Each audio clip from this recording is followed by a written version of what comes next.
All right, for sure. I got it. Check it.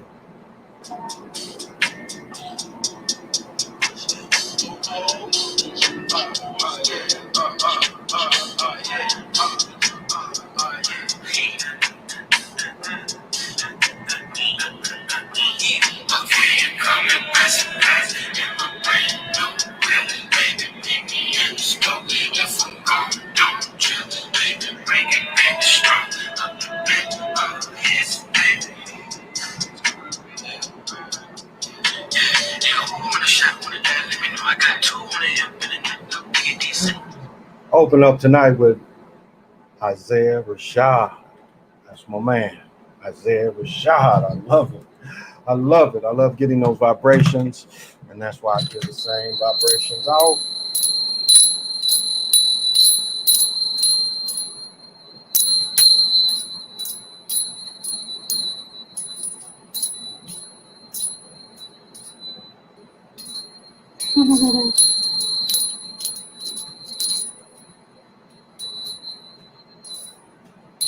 Oh, good catch, baby.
Saturday vibes.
Ah, sound to chase a lot of negativity away and it'll bring in a lot of positivity. So, good evening. If you never checked me out before, this is the Chocolate Mountain Show, and I am the host and creator. Eight Wind is timeless, or Sunface, or even Time Lord, because I can move through all of those. I am the holder of the continuous ball game created by the Hero Twins, given to the Mariners. I am your galactic daddy-o, sitting on my galactic patio from Minnesota to the universe. Thank you all. Join us. And as always, we always do a commercial break. Again, we're killing them with Alaskan ale. So pop them if you got them. Smoke them if you want them.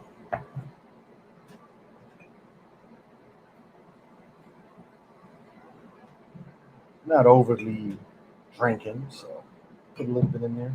I must say, for those who partake in oils, this is from a bone, like doing them in the rigs is some crackhead like meth head shit. But this is just so smooth. The other one to travel around with kills you. A lot of people like that, not me. But this is like the perfect balance. And you could travel with it. It's just water. The water helps. Hey, Boo, Sag Noodle 100. Good evening. Thank you for joining me. A lot of things I guess I could go over tonight. Obvious is the game. The game would be the obvious thing to start with. And what was interesting is the basket was turned off for a long time for both teams. You see, the reporter mentioned a 3-1 lead to Chris Paul, and he got PTSD. I think Clippers still. Well, that's the last video I made. Jeff Van Gundy had to remind us all, which we really didn't have to be reminded of. What did Van Gundy say?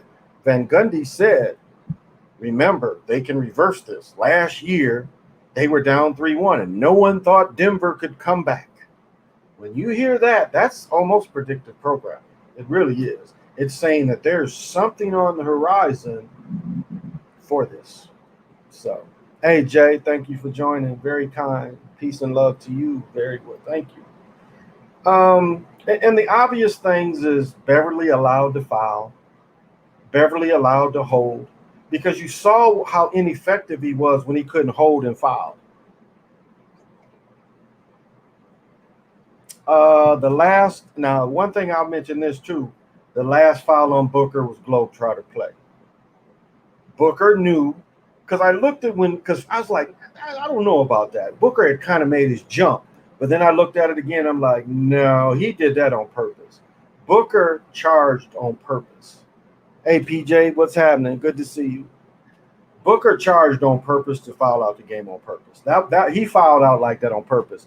Beverly was there, but Booker saw him in time to react. He saw him coming over. And the reason I say that it was planned was because I looked at his jump. He could have jumped sooner where Booker wasn't set, where Beverly wasn't set. He decided to let him we looking at momentum moving. So I know if I jump here and he's kind of there, and he was kind of leaning and pushing. So but I was like, that was a stage play. That play was staged. That play was absolutely staged. So, boring game. I think they said that was the lowest winning score this year. They said the lowest winning score this year of 84. Lowest winning from a winning team. The lowest score from a winning team, I think, is how they put it. And if I'm not wrong, again, the game wasn't covered because if I remember right, it was the Clippers by 1. That's what I thought. If I'm wrong, hey, Tiger Strong, thank you for joining.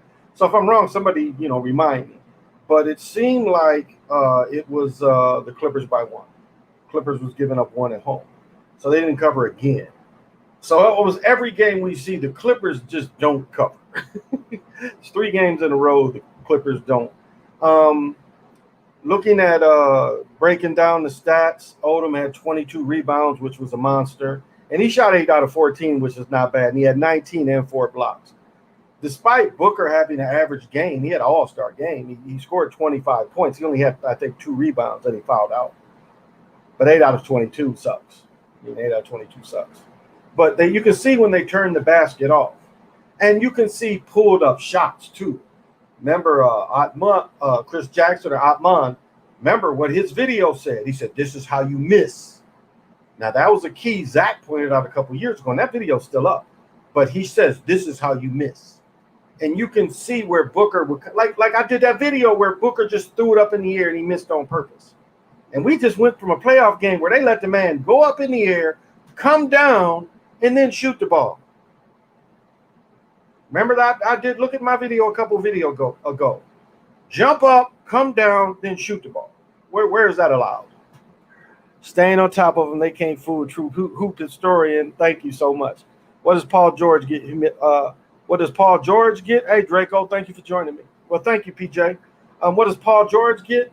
I mean, what did he get when Dame shot that shit in his ass? What did he get out of that? I mean, it's talked about and it's showed over and over again, but he's in the shot. He's in the shot. So he's been in the conversation, and he named himself, what did he name himself? Playoff P or Playoff PG something. So he's playing. Look at all the times Wilt was humiliated. Shit, Elgin Baylor lost 8 championships. When Elgin Baylor, I think he scored, 59? They ain't win it all when he scored 59. They might have won that individual game, but they didn't win the series. You can still go in the Hall of Fame losing. Look at Iverson. Look at Tracy McGrady, who probably doesn't deserve it. Of all players, he really probably because of length of career. Now, again, the Hall of Fame. And he ain't even got college. When you evaluate Tracy McGrady's talent, he ain't even got college to fall back on. So, you feel bad for him? Ryan said he's fed up with the Clippers. Hey, Lorenzo. Okay, yeah, they tend not to give out the notifications, but thank you.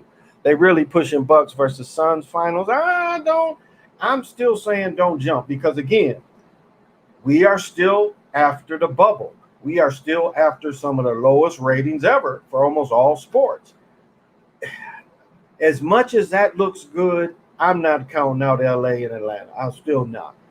And I know I've been wrong all season. And maybe they say, fuck it, we don't care about the ratings. But the casual basketball fan is not going to care about the Suns. What name? What name they going to use? Chris Paul? Chris Paul's name is going to carry. What have we, the history of Chris Paul. When Chris Paul said in the locker room, this was a championship performance or a championship team, I don't think so. That made me think, okay, he's talking pretty bold in front of the nation camera. And remember when Tracy McGrady had the Magic up 3-1? That was the same year I think the Magic went to the finals. Or was that the Pistons they had up 3-1? And Tracy McGrady, or maybe they was up 3-0. And Tracy McGrady said it was over, and they came back and lost. They shamed Tracy McGrady. Remember, after the game, Tracy McGrady said it's over. So the money's gonna be Atlanta. And again, maybe they saying fuck the money. It is going to be a huge hit, though. Financial hit. If the NBA allows the Suns and the Bucks, that's them fucking off a lot of money. That's them fucking off a lot of money. Now, yeah, maybe they might do that just to say, well, we proved all these YouTubers wrong, and we let the small market teams. You could do that when you had LeBron. When you had LeBron, you could do that. But you got Chris Paul, and you saying Chris Paul? What did Ali always say? Joe Frazier can't carry no gate. I'm the only one that can carry the gate. So can Chris Paul carry the gate? Can Giannis carry the gate? So, hey, Greg, what's happening? Tank Davis, yeah, I've been seeing that running over. I didn't watch it. I forgot it was on. I've been seeing them saying that about Tank, that some people, the modern martial artist, he said he thought Lomachenko won, but I haven't watched it yet. So probably when I get done, I'll watch it. I'll check it out. What did I miss?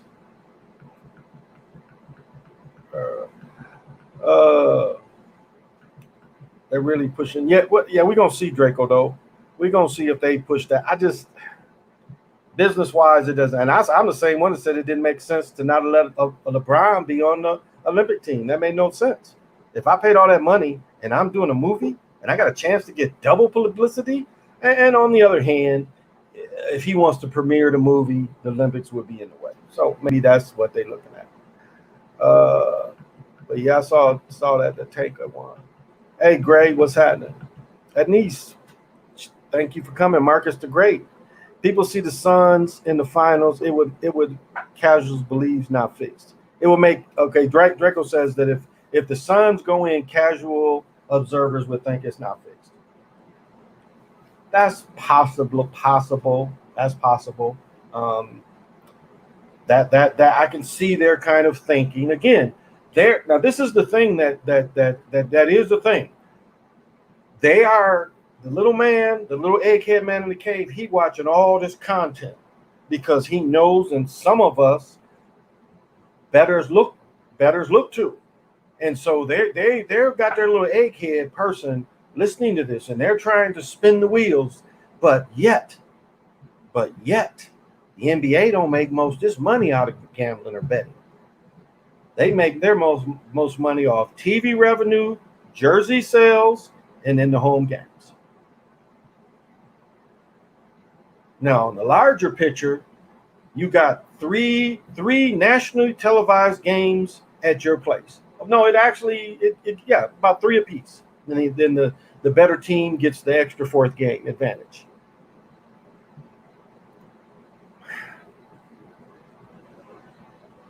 So how many people gonna go to Arizona?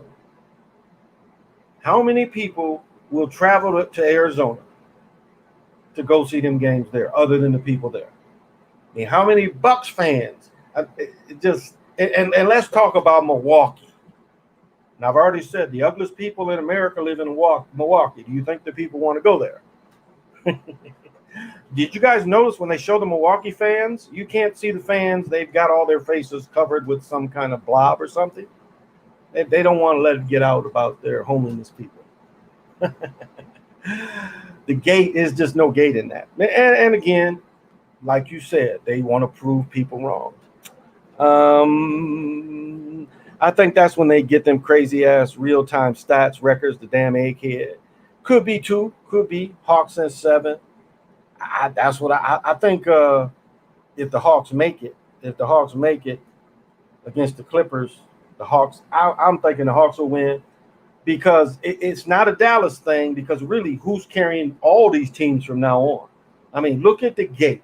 Who's the most valuable gate left? Is it Giannis? Is it Young? Is it Chris Paul? Or is it LA? Is it LA, Atlanta, the best gate? That's the best gate. You ain't got to really say no names. You just got to say the cities. The cities have the best gate. And again, like Draco said, maybe they want to be stubborn and say, okay, we're going to lose a little bit of money. And next year, everything's open and we'll regain it. Because, again, it's going to be a big turnaround. The season's going to end in the next 4 weeks. And then they're rebooting. And the dudes who play in the Olympics, don't forget that. They're going to have a very short turnaround. But I think everything is starting like it normally would in October. So, okay, my cat's tripping. So, I mean, it's all those things we also have to consider. All these things are moving at the same time. So when you analyze it, we've got to all analyze all these things because they're all. And I brought my water in here. Good, I did bring my water in here. So, CB3 can't talk because every 3 years his team blows 3-1 leads. It happened in 15-18. Thank you, Lorenzo. Thank you. So there's a precedence there with him. He's the lovable loser. I mean, losing is what he's getting all the 5 years, 6 years of commercials for losing. So do you see how this works? He does get paid. His name's out there. People know Chris Paul. Again, if you study any movies, most actors are short dudes.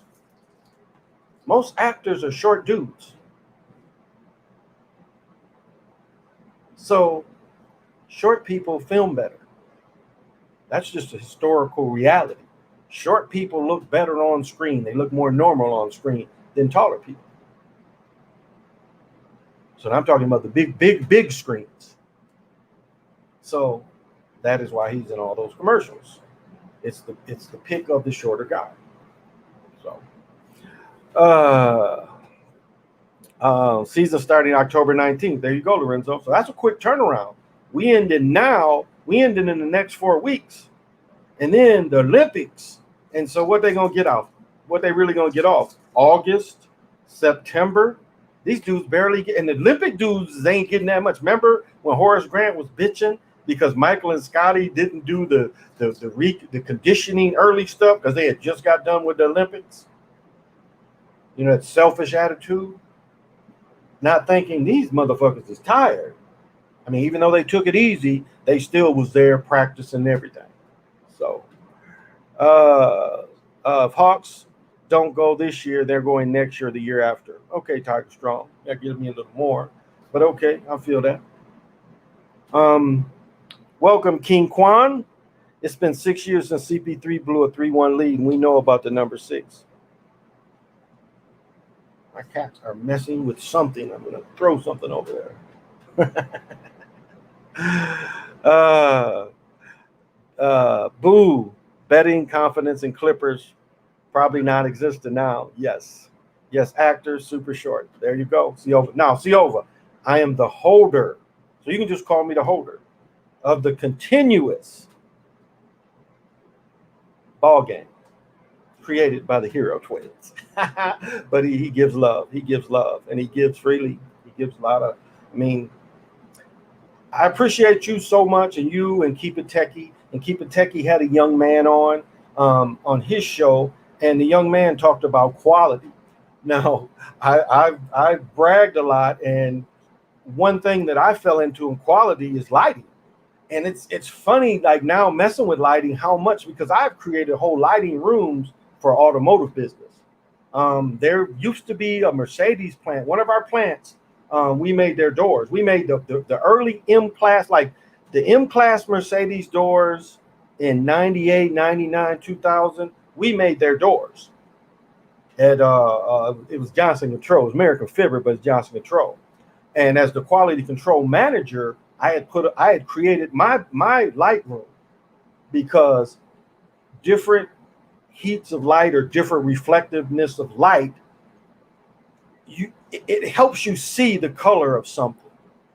And so when you're talking about a door, you got the colors of the leather, you got the colors of the plastics. And so you have to look at this at a high degree, because again, person gets in a new car with a door, they don't want any blemishes.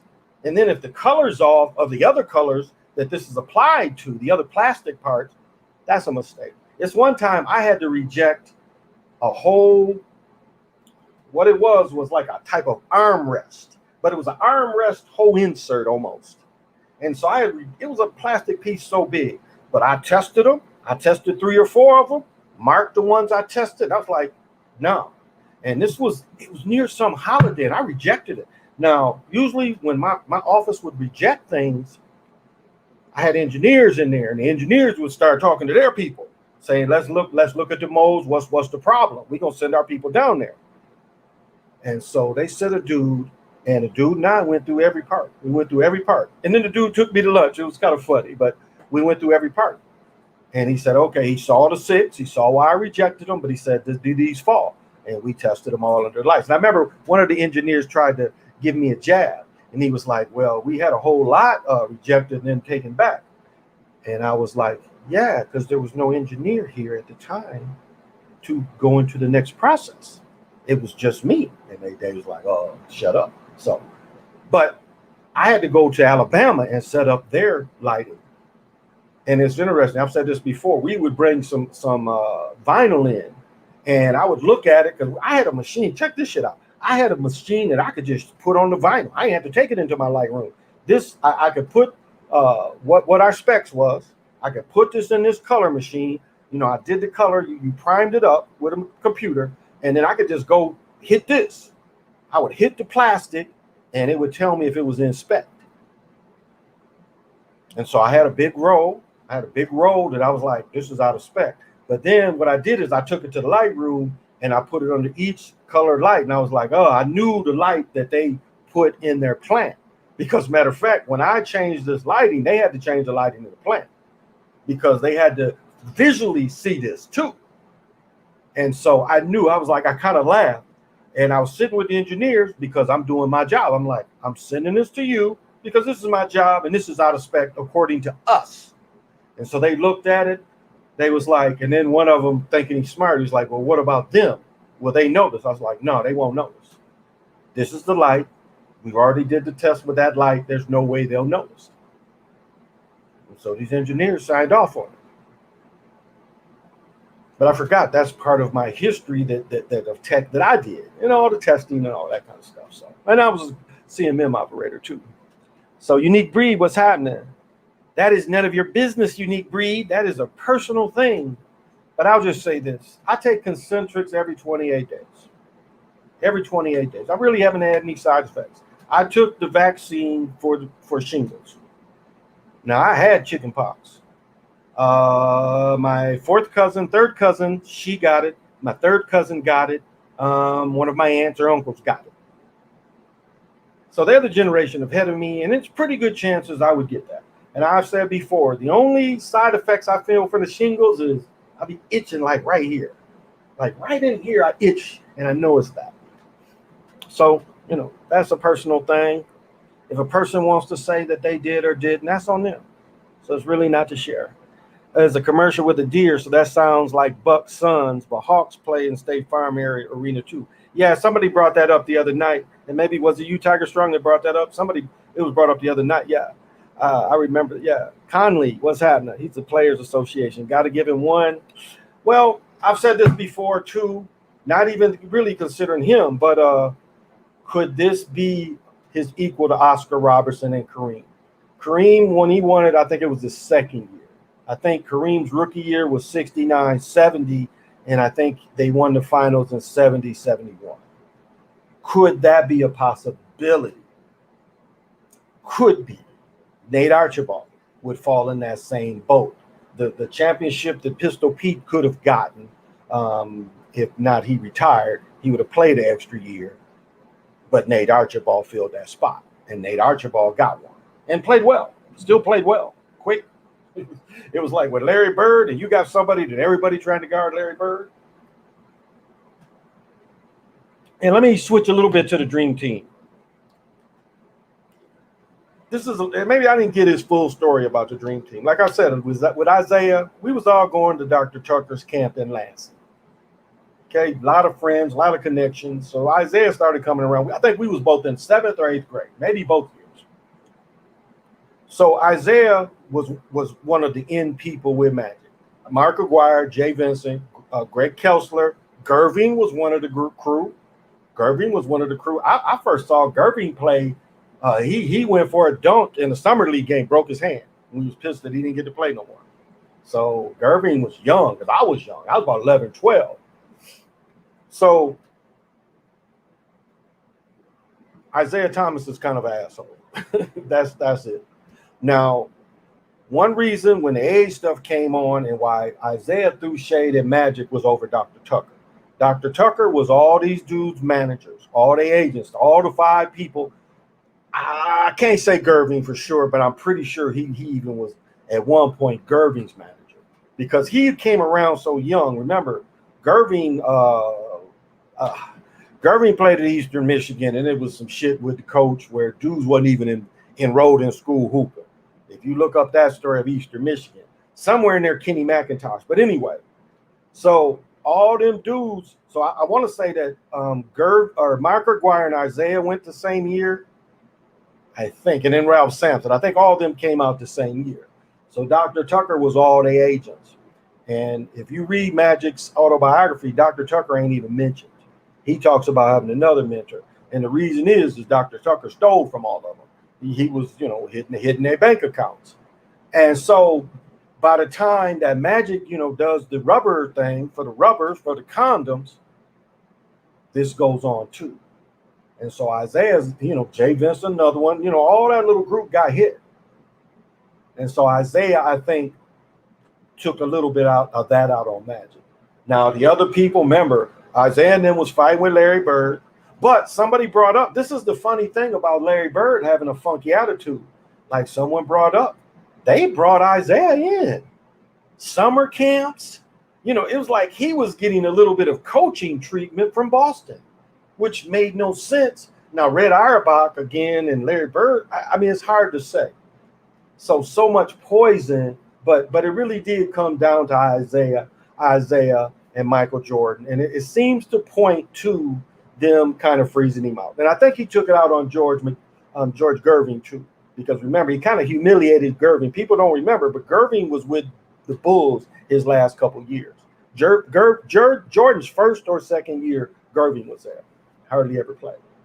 So when they was on that elevator, when Jordan is wearing all the new flight gear, you remember the shiny plastic stuff, the early stuff. Isaiah and them was jealous. Again, Dr. Tucker got them into the Converse contracts too. Isaiah, Magic, Mark Aguirre, Jay Vincent, probably Greg Kelser too, all with Converse. None of them was getting exclusive gear. Keep that in mind. None of them do, not even Dr. J.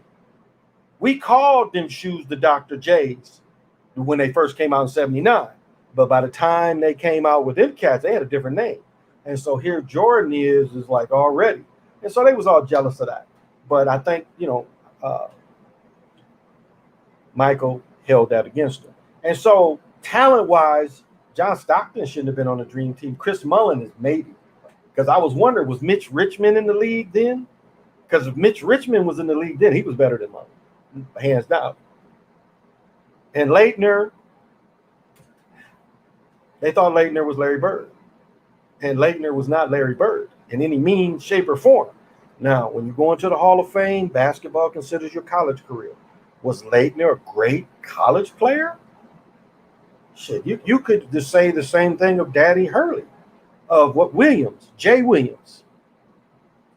All them dudes was good college players, but not great pros. Leitner was all-star, one-time all-star, so one time make you all-star. But was he better than Shaq for the Dream Team? So when they look at tokenism in Chris Love or Love shouldn't be on the team. Now, I watched Love play a lot up here. Love hooped. I mean, he really hooped. He carried the Timberwolves. Maybe Al Jefferson. I think Al Jefferson might have been here when Love first came. Kevin Love, excuse me. Was Jefferson still here? But Love hooped. Love was giving you 25 and 20 most of the nights. He's really putting that work in on everybody. Goes to Cleveland. They hurt his shoulder on purpose his first year. And he didn't play as well. And so now, I'm not saying it should be all brothers, but Kevin Love, he did what Kevin Durant did when Kevin Durant threw it off the backboard on purpose. Love was pissed about something and just threw the ball in bounds to one of the other players. And then tried to say that wasn't him. Motherfucker, they showed you do it. That was you. I'm sorry. Let me see what everybody's saying. Overstand Mocha, thank you for joining me. I'm running my mouth.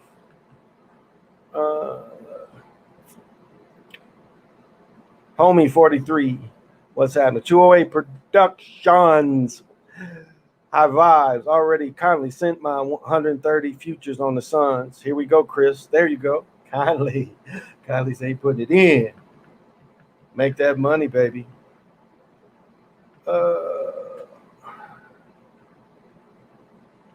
I'll say yes with Leitner. Yeah, Leitner was a great college player. Nobody can say that. But to say that he should have made the Dream Team and should have Alonzo, I say yeah. In front of Alonzo, definitely. In front of Shaq. Now, if you went by the records, success in the NCAA tournament, no. Shaq didn't have a winning. And I'm trying to think, when the Dream Team came out, was Mahmoud there? Because Mahmoud only played with Shaq's freshman year. So was Mahmoud there that year that we compared? I can't really remember. But that Shaq was still good. He wasn't Leitner playing, winning the finals, no. And remember, they got dog walked by UNLV. Don't forget that. That Chris Leitner and them got dog walked by UNLV. So remember that. And let's truth be told,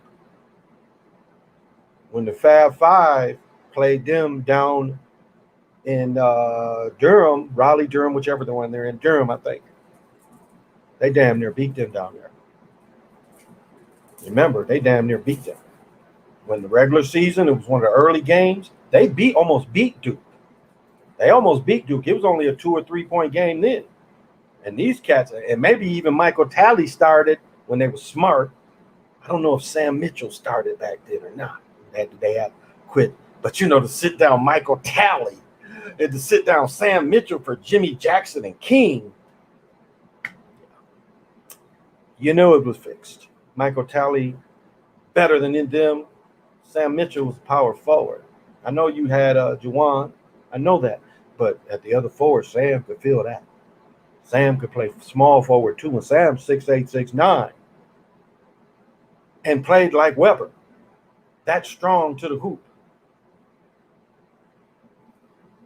And then you put Michael Talley and Jalen at 2.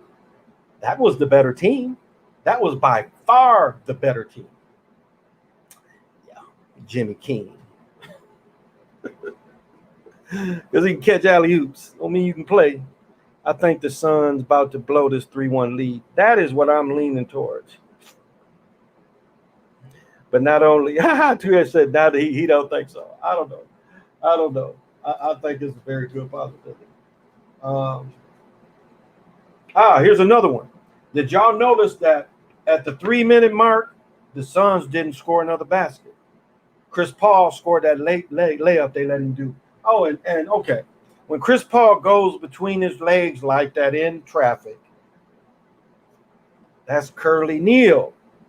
You can't think that's just the regular play. That's Curly Neal. Nobody reaching. And like I did in my video, Beverly's defense. So when he can't hold, he get torched. But all of a sudden you change the rules. All of a sudden you change the rules. And he can hold and tackle and hand check. Remember the beginning of the game? Y'all remember the beginning of the game? What they showed?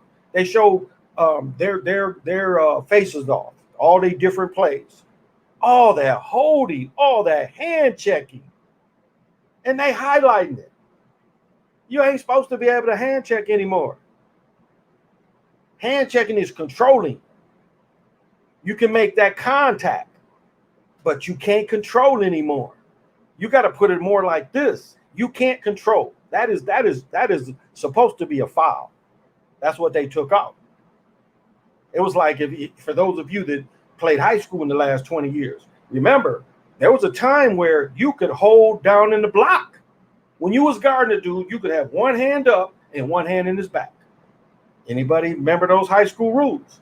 You could have one hand in his back and one hand up. That was the high school rules I played on. They switched that rule because high school and college rules are basically the same. They switched that rule to you could put your forearm in his back. Any of y'all remember that? That's what they switched. It was still okay where you could be like this and like this. Or even defending, you could put your forearm in his back. So it wasn't, you couldn't put the hand in the back anymore. You had to put the forearm in the back. Anybody remember that rule change? Because when I was reffing, that's one of the rule changes. And it was hard. At first, it was hard. Even the children that had played those same rules coming to that point, it was hard for them. So that first year, we kind of didn't call it as tight. We kind of didn't call it as tight. And high school took out hand checking altogether. And dudes used to get mad at us. And I told them, don't touch them. That was the only contact you could really have, is you could put the elbow on a person's back. The rest of the floor, you could not hand check in any way, shape, or form.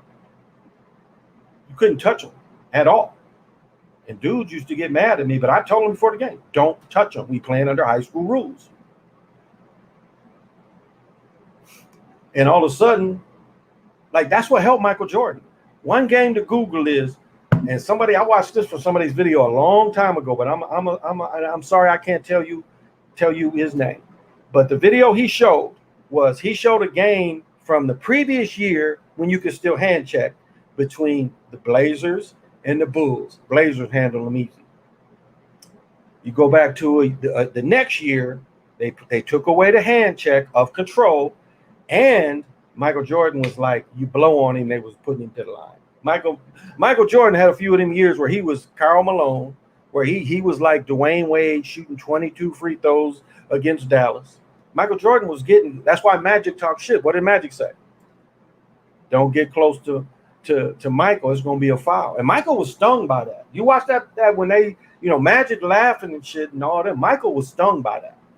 That hurt Michael's ego, and everybody's like, "Oh, you ain't been playing." So he didn't really have a smooth answer because his answer was, "Well, you ain't been playing," and it took him a second because that shit, like a motherfucker like Mike, that shit fucked him up.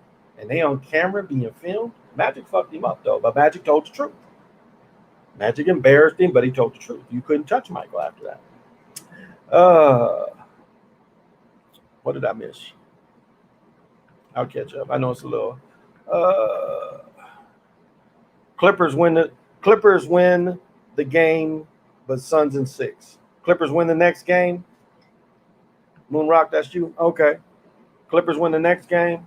I want to see the point spread. Is it out yet? Is it out yet? The one the Clippers won, that was the only time they covered. The first game where they blew them out, that was the only time. So we seeing if it's close games, Clippers ain't covering. That's for one thing. That to me is the pattern. If it's a close game, Clippers ain't covering. Win or lose, they're not going to cover. So keep that in mind. We've seen 3 games like that. They're not going to cover. So if it's a blowout, then yeah, Clippers are covered, but not that. I see the symbolism with the Suns too. I wouldn't be shocked whenever they do. Gematria will tell us why. Okay, 208, do that for us. And he played all that series. LeBron was getting severely hand-checked in those last 2 Warriors finals. Green's defense. Suns 5 for Kobe 4-1. Kobe won 5 finals. They get to 5-2 on the road, posting today Kobe 5-2 in finals. Interesting decode. Thank you, Conley.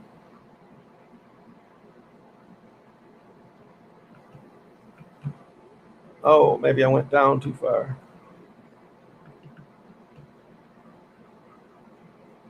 Didn't go down too far. Oh, no, not yet. Almost cut myself down. Hey, Valerie, thank you for joining us. The Kobe code, okay. 11-3 in the playoffs this year. Interesting. My freshman year, they changed that rule on the block. Oh, you remember that, though? Okay, yeah. I remember it. I wonder, was I still coaching then?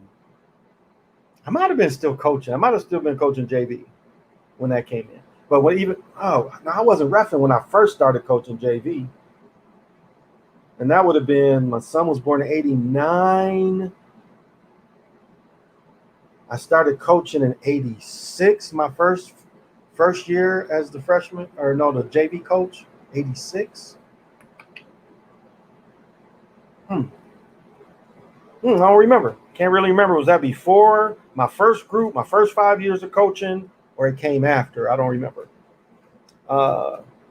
Hey, Valerie, thank you for joining us. High vibrations to you, as always. It was the dream team picture with them and Larry. Yeah. Went to the market with arts, crafts, local food, etc. My child down there saved my life. Start choking. Wow. Well, I'm glad you made it. You were choking, and wow. We're glad you're here. It's funny, and I've told this story before. Like now, I don't even know how to describe it, but like to pull your jaw forward was the old wire units. 16 candles.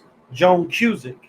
If you guys remember Joan Cusack wears a thing that it was like a type of halo, and it was to move your jaw. Like you would have braces, and this halo would be connected, and then they would adjust it, and it would like pull your jaw forward slowly over time.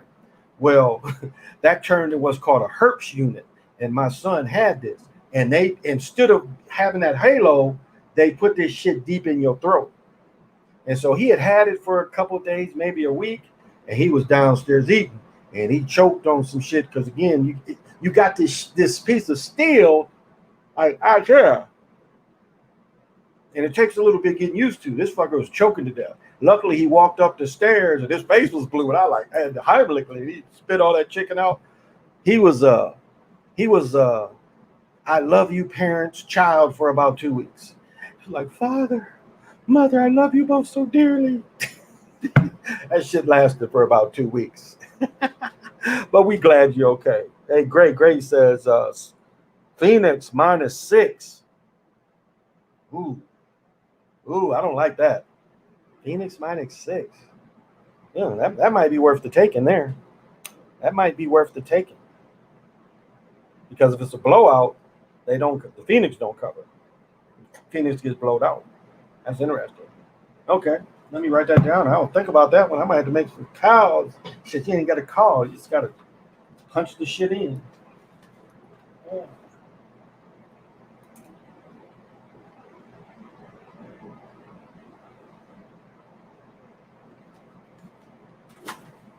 Okay, that sounds good.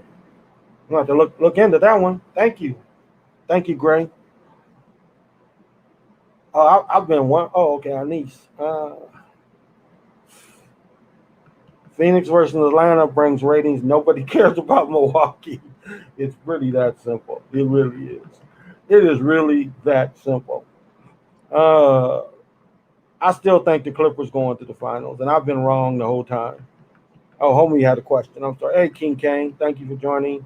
Oh wow, Perspective Gaming said he went to the 81-point game, Kobe's game. I told him Chris Bosh played in that game too, and they don't talk shit about him. They only like he scored most of the points on Jalen. He scored the points on Toronto, and Chris Bosh was out there. Wow, that's a nice piece of history. Be really cool if you had the program and everything.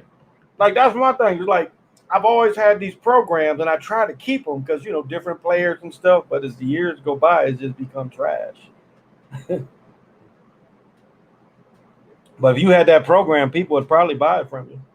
If you put it out there, you probably get big bucks too. I knew a dude that had all the Carolina Cougars, the ABA team that used to be the Virginia Squires. They moved to Greensboro and played in the Greensboro Coliseum.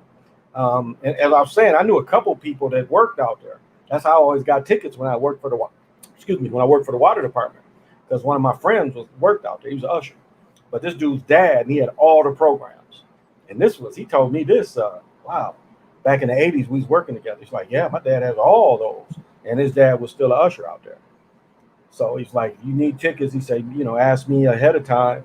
So I always had to connect to get up in there.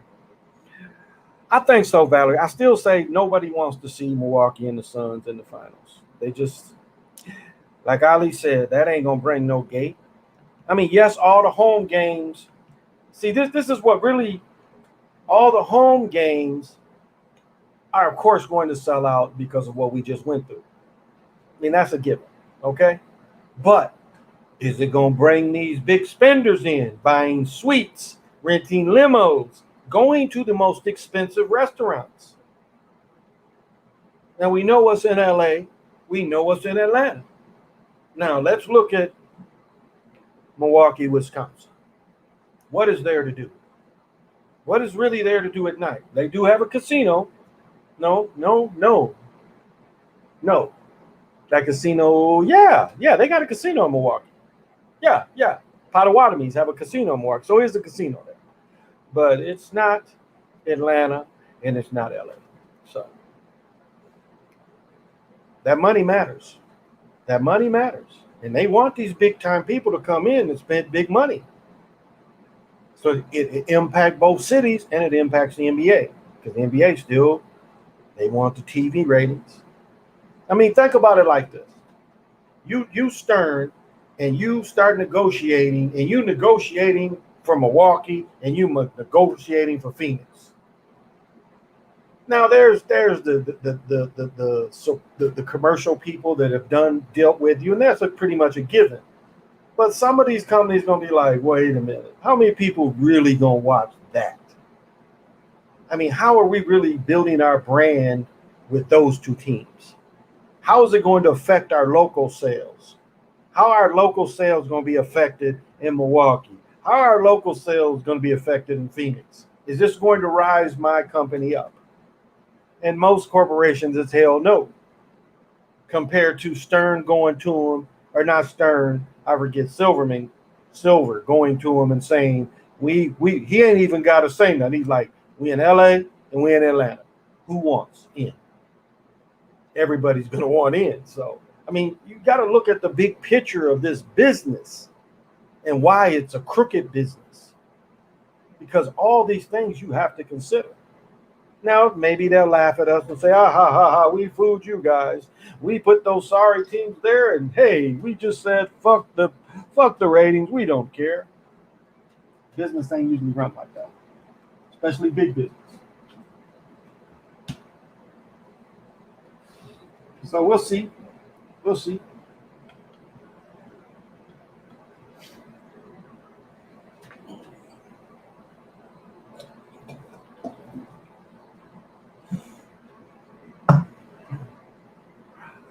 I like drinking beer, but man, it just gives you the biggest belly in the world. Not much of a liquor drinker. I almost think that I could probably go without it. Hot days, it is such condition to drink a cold beer.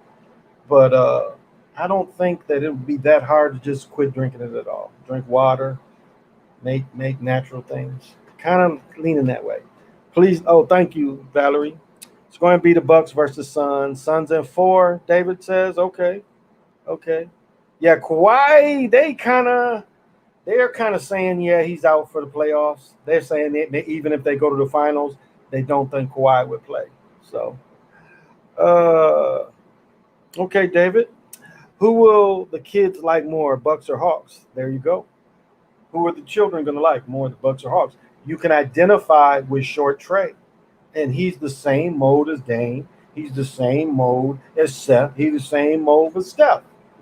They're highlighting shorter players. CP3 really doesn't have the 3 game to be believable. That's why he don't shoot a hell of a lot of them. You know, if you notice, he be like 5, 6 a game because that ain't him, and it ain't believable. That this late in career, he's just, all of a sudden he's shooting like Steph. It's just not believable. So his game is pretty limited. Who he guarding? Trey's the same way. Who's he guarding? They go at Trey. He's too light, really. So that part of the game you got to consider. Remember when LeBron and them played them, their thing was whoever, and this shows a little bit of team basketball. Whoever Steph guarded, that's who they went after. Remember that? Whoever was guarding Steph, they was giving him the ball. They was running sets. And so that was where you got to see a little bit of the coaching went into it. And that's what they did. They went right as set. Whoever's man, when they switched, whoever, they went at him because they knew he couldn't guard. He was a liability. And Trey Young is the same way. So is CP3. It's playing 4-on-5, really. And CP3 is older. What is he, 37? He's LeBron's age, I think. If the Clippers come back and win, play the Hawks in the final, they would beat both teams that have a connection with State Farm. Great point. Great point. Great point. I hadn't even thought about that. Thank you, Lorenzo. That was definitely a good drop. Thank you. Spark up a joint. I'm sparked. I am sparked.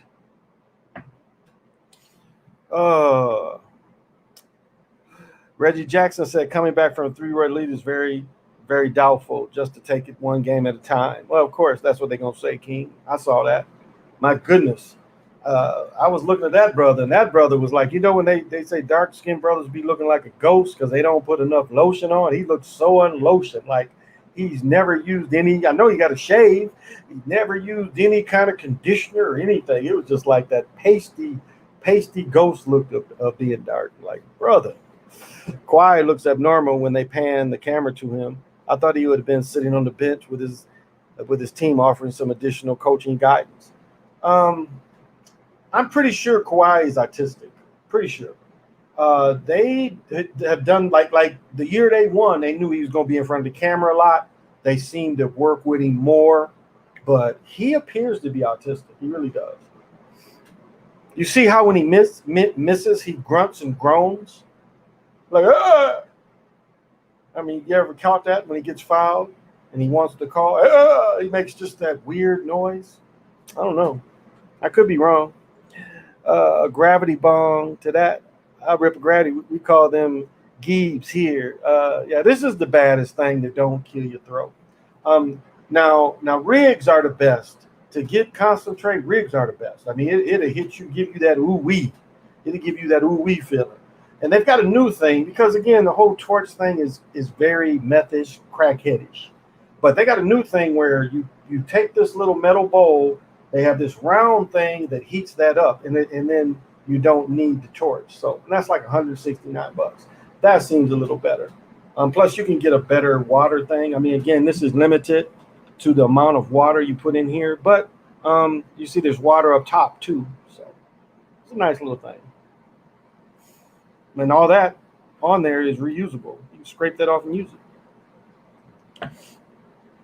So, if the Hawks win, the last two NBA champions winner would be supplemental to me. Before he passed away, my dad was a Lakers fan, but he lived 15 years in Atlanta. Interesting. And I'll tell you what, if you bet, go deeper into that. If you bet, go deeper into that relationship and see all you can pull out of that. It might be give you a little bit. Ashy Larry Moonrock says, yeah, Ashy Larry, exactly. Ashy ain't classy. No, it's not. So yeah, Lorenzo, look into that. You might be able to get a little more insight, especially getting some money. You might be able to get a little more insight. Paul George ain't the old George, not doing spectacular dunks, just shooting threes in mid-ranges. Well, you know, if he did have the compound fracture, that would be a reason why, especially if they had to put a plate down there. He never really come back from that. Dabs get me messed up. I was high for 3 days after a buddy of mine gave me a big dab. I think he's just drama. Oh, okay. Yeah, Lorenzo. There's a little more you can get out of that. Dumas, they shouldn't have gotten rid of the hand check. All these threes drag out the game and make it boring. Exactly. I tell you, and I've told this story before. I was a senior in high school, and my buddy and I went to Western Michigan. He said he knew a dude that came into college and had some Hawaiian. And that was my first time of seeing that cess that looked like it was 3D almost. It was so green. And we got like a gram. We both got in 10. And and I had like a little one-hit bong. He had a big hit bong. But we did most of it in this one-hit bong.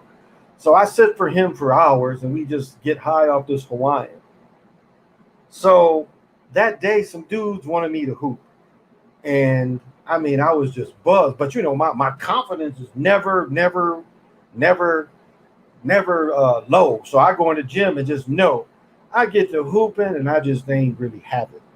So I sit down, and my cousin came over to me. My cousin was like, "What's wrong with you? I ain't never seen you hoop like this." He's like, "What's wrong?" He's like, "You just ain't going after it." I'm like, "I don't know. I'm about to leave." And as I went back home, I don't even know if I ate or nothing. Went to bed, woke up with the same feeling. Went through the rest of the day, didn't hoop again. It was like a 3-day thing as well. 3 days, sleeping 2 nighs. This shit didn't go off me. I remember just getting up the next day and I'm like, whoa, this shit is like, my buddy's still here. And I was just as buzzed, eyes glazed for 3 days. Yeah, but that was that Maui Wowie kind of shit.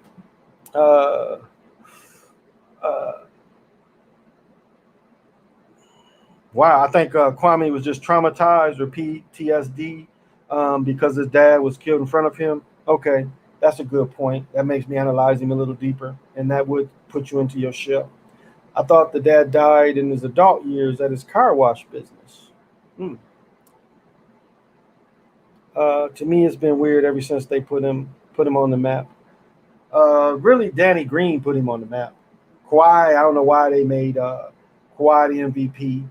LeBron had them, and Danny Green basket manipulation, hitting 6-7 threes a game, and Danny Green was the difference. Because that up to the point when they released Danny Green, LeBron was giving them that business. Remember, LeBron beat him before too, and he was giving them business again. Danny Green was the difference. You can't say he wasn't. Danny Green hit like 7 threes that one time, 6-7 threes. And this was a dude from North Carolina that wasn't his game. Ha ha ha! Gray said hitting some concentrate. Well, to the head, baby. To the head. To the head, baby. I've had enough for the night. To the head. Because this shit would keep me buzzed, and then I won't be able to sleep because I'll be up. This ain't that sleepy kind. This is to make your mind go kind. Kawhi, like no, he didn't lock down Leonard. Leonard didn't lock down LeBron. Not until Danny Green hit them threes. That became the difference. Danny Green. And that's another thing of I wish I would have had equipment then to tape back then. The best one I ever did was really I should see if I can find it on Facebook was Greens. When Green was playing, they showed one of him where you see the ball's rotating. I caught the full rotation. Then it gets to the basket and stops rotating. Now you tell me a ball that you can shoot and before it hits something, it stops rotating. I guess if you shot it outside and threw it somewhere in the gym, it would do it. But when you playing, it ain't just gonna stop rotating in the air. That shit just like it was like this, and it was like stopped and then dropped in the basket. That was one of the best ones I ever caught. No, this is Alaskan Amber. My favorite beer is Killian's. It's a beer made by Coors, but can't drink it. That shit, I don't know. It does something to me. It's one beer that's my favorite beer, but I can't drink it. They used to have a Coors Green that they would come out on St. Patrick's Day, which again I don't celebrate, but that was one time, and it was even better than the Cola. It was called Killian's Green, but it was like the Killian's Red type of, but a little better taste. It was a little better beer, actually. So they would turn off the Magnus for Holiday. They had him on the other night, though. A lot of folks talk bad about Danny Green, but he had a pretty good career, 3 rings and championships in Europe. Dumas, I'm just saying that those two, that final, when he was the difference, that was all manipulated. That was all manipulated. You can't tell me this dude that ain't been shooting like that through the year, that's always just been role player, all of a sudden he's the difference in the game. That's my point and my emphasis. Danny Green shooting became the difference in that championship. Was the difference was Danny Green, and it was Danny Green shooting threes. So I'm not talking bad about him. He seems like a very nice guy. He's in the right place at the right time, but he ain't been a consistent shooter like that. He has not been that consistent shooter that we saw in that tournament. Post that clip again. I want to see the ball. Yeah, because you know what? I caught it on the highlights, and the highlights that it wasn't in the highlights anymore. Because I tried to film it again. I was like, damn, they changed. So I'll go back to see if it's still on Facebook, because this is back from 16. So I'll see if I can still. I may take a break from blunts. You ever try any other herbs? We had. What's funny is like blunts is still making you addicted to tobacco. All I do is chew on tobacco, but blunts, you still smoking tobacco. And the bad thing is when that shit first, like when they did the first already made blunts, that was some of the most poisonous shit they ever came out with. Remember when you can get the blunts in the flavored package and it was just a blunt or two? But that was made with such poison that they end up taking them off the market. And I'm talking about probably 90 something, before people stopped, busting up the Phillies or busting up the Dutches, before they stopped busting them up and they had ones you could buy. I remember just sitting with a dude. I'm like, I ain't smoking that shit. I said, I have some papers or something. He said, all right. He's like, why? And I said, read this shit. The shit was worse than a cigarette. The shit was worse than a cigarette. He's like, damn. Like, all this is nothing but poison, bro. Like, yeah, I'm going to quit fucking with this. But yeah, magua, we had some of that. I drink it in tea. Nice, clear your mind. Like this stuff.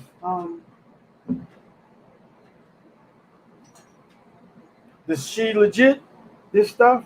Is she legit? Look like this? This is a type of mineral. And what's beautiful about this mineral, especially for spirituality, it will take you, if you can follow me, like say you could just put yourself in the hallway, but like where you're at now, you are just kind of limited. So you see a limited, so like you meditate and you can bring up the same type of screen that your consciousness awareness can go into. So you're limited, and say you get this much. I'm just giving you an example. Say you can just get this much. Like you can feel all the lights and everything when you're in the dark, and you create this much of light in the dark. but you can consistently get to there. Just to give you a prime example, when you take this She Legit, again, when you take it for a while, it'll clear up your dreams where you remember your dreams definitely. It'll make your dreams super vivid, super lucid dreaming for you to take control. But to me, even more important is now, so this is usually you, it almost push you out pretty much infinite from where you were. It really gives that greater push of awareness. I mean, it really does, because when you get to the edge of awareness, you get to see a lot of different geometrical patterns. And so you're on the edge of breaking through, and then you get this big door that slides or whatever, and it's like another blue you start to see, and another, but you break into that. And that ain't the only thing. I'm saying it's more than that. But it's easier to break into that, because what happens is you may break into that, but holding it. Because not only do you have to break into it, you have to hold it. So it's more than just breaking through. You have to hold it. But it pushes you to those type of limits every time. Every time. Even if you don't smoke. It just gives you such a big push. So for those that are aware, this stuff here gave you a month's supply, and I don't sell this shit. They sell this shit. This She Legit. Where's the paper? I'm about to buy the drops. I think the drops they're a higher concentrate too. But the same cats, and he's always sending me deals, but it's this company. Like I say, I don't get anything out of this. I just kept these to just talk about it. This is some good stuff though. So, and Bomber hit me to that. They sell it too. So if you're on the university, they sell it too. So either way. Hey, Barbara, thank you for joining me. Thank you for that information. And Barbara, my friend, said that she did want the book, so I'm going to send her the book. I am going to see if I can find her and get another one, because I think I had like 3 of them, and I gave 2 other ones away, so I only had that one left. So I will still try to get you the book, though. I'll try to get the book, too. And I know I need to go to the crystal store. I just get so lazy because I really don't go that way. Because when I go in town, I go up 169 instead of 35 to 394. Yeah, 494. Yeah, 35 in take on 35 into town, which turns into 94 east. But it's a bunch of 94s. It breaks off to it. So I really don't go that way that often. So, and it's in the crystal store is in Richdale. So it's a good 35 miles for me. And hopefully before the 4th, I am going to take the mono out there and try to take my crystals out there and go out to the mound. The mound's about 45 minutes away. It's on the other side of St. Paul, kind of southern St. Paul.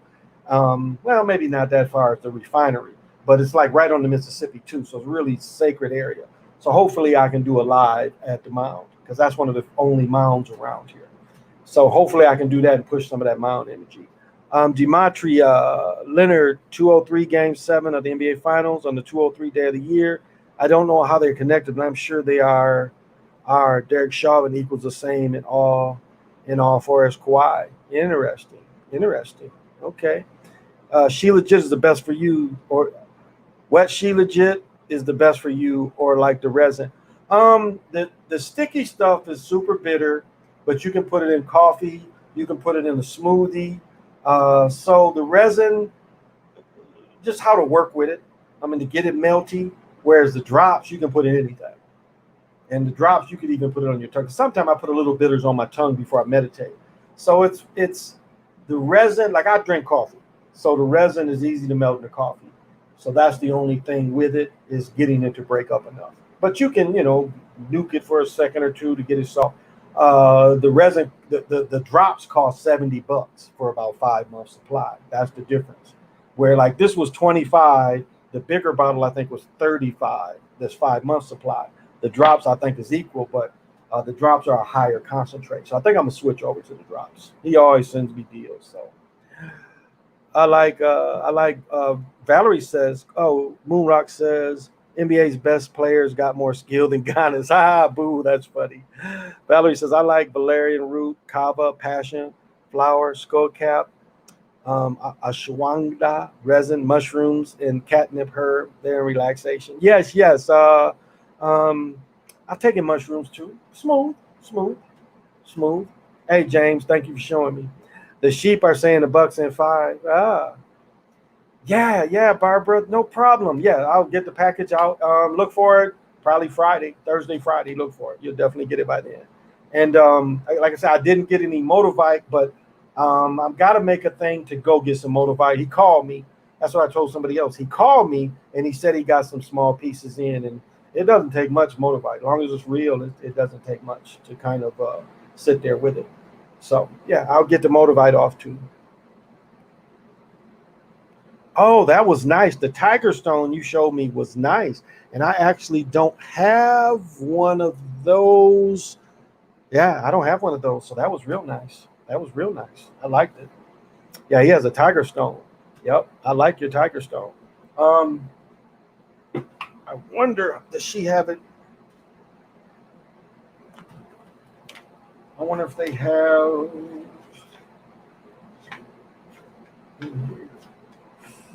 Okay, where's your? Oh, here we go.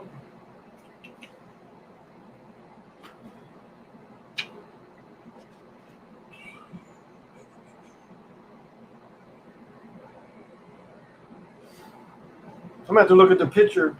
And she's got Tiger Iron, Tiger Eye, but Melody would have more. Melody would have more.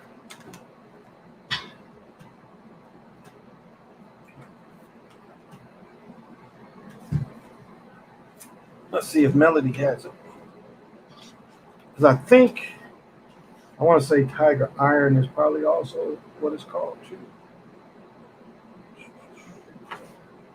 The Melody does not. No, Melody does not. Interesting. Oh, here we go. So Melody calls it, where's the picture? See if I can blow the picture up again. Let's see. Like that.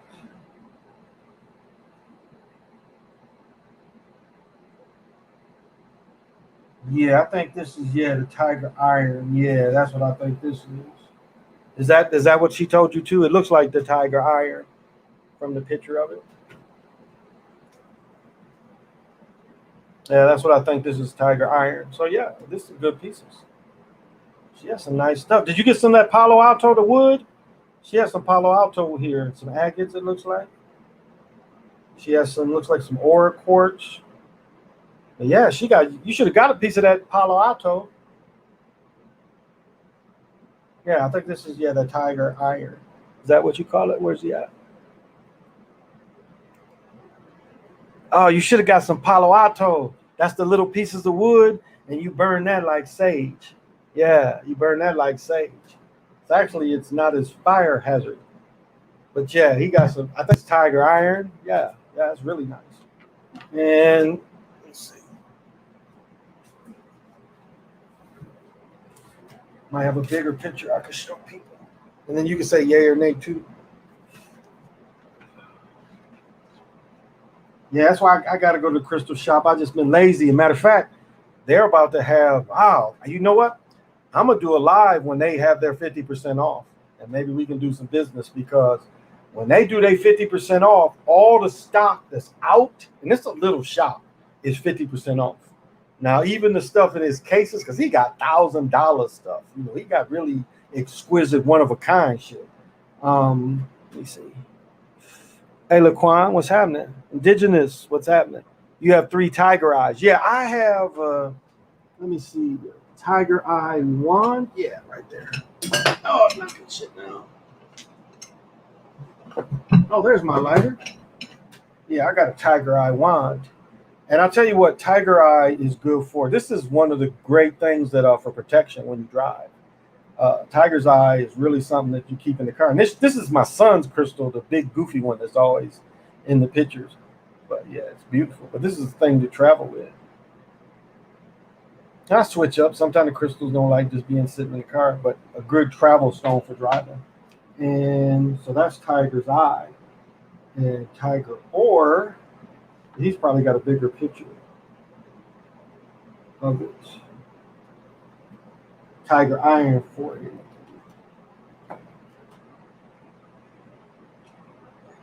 And that's the thing about crystals, they'll draw you in. Like when I worked at the fair, our fair, it be it our fair does millions a day when we have our state fair. Millions a day. And we we had a crystal booth in there, and these are people that stole from me too. Didn't want to pay me. And I didn't see one child walk by because they had loose stones. And I didn't see one child walk by and not mess with the stones. Come pick one up. Now the parents, sometimes they would buy them, sometimes they wouldn't, but I didn't see any children that got near those stones that didn't pick one up. Yeah, you got tiger iron. Yours probably look like that, right? I don't know how good I can blow this picture up to show people. Just between me and him, so I ain't gonna show it. Like the tiger's eye, just to give you a little bit. As a stone, the golden ray, tiger eye can aid one in making contact with the vibrational realm of Christ consciousness. Meditation with the stone can help one move into a state which resides as a point of awareness within an atmosphere of a warm gold dust, a place permeated with unconditional love and compassion. And tiger iron is a stone of strength, stamina, and courage. It combines three stones which are powerful in all their own gift, amplifying and blending their effects. Tiger eye is a solar stone of vitality, practicality, and a physical action. It stimulates the root chakra and the solar plexus, assisting one in taking effective actions to respond to the needs and challenges of physical life and remaining grounded, calm, and centered, regardless of the outer inner situation. What was this?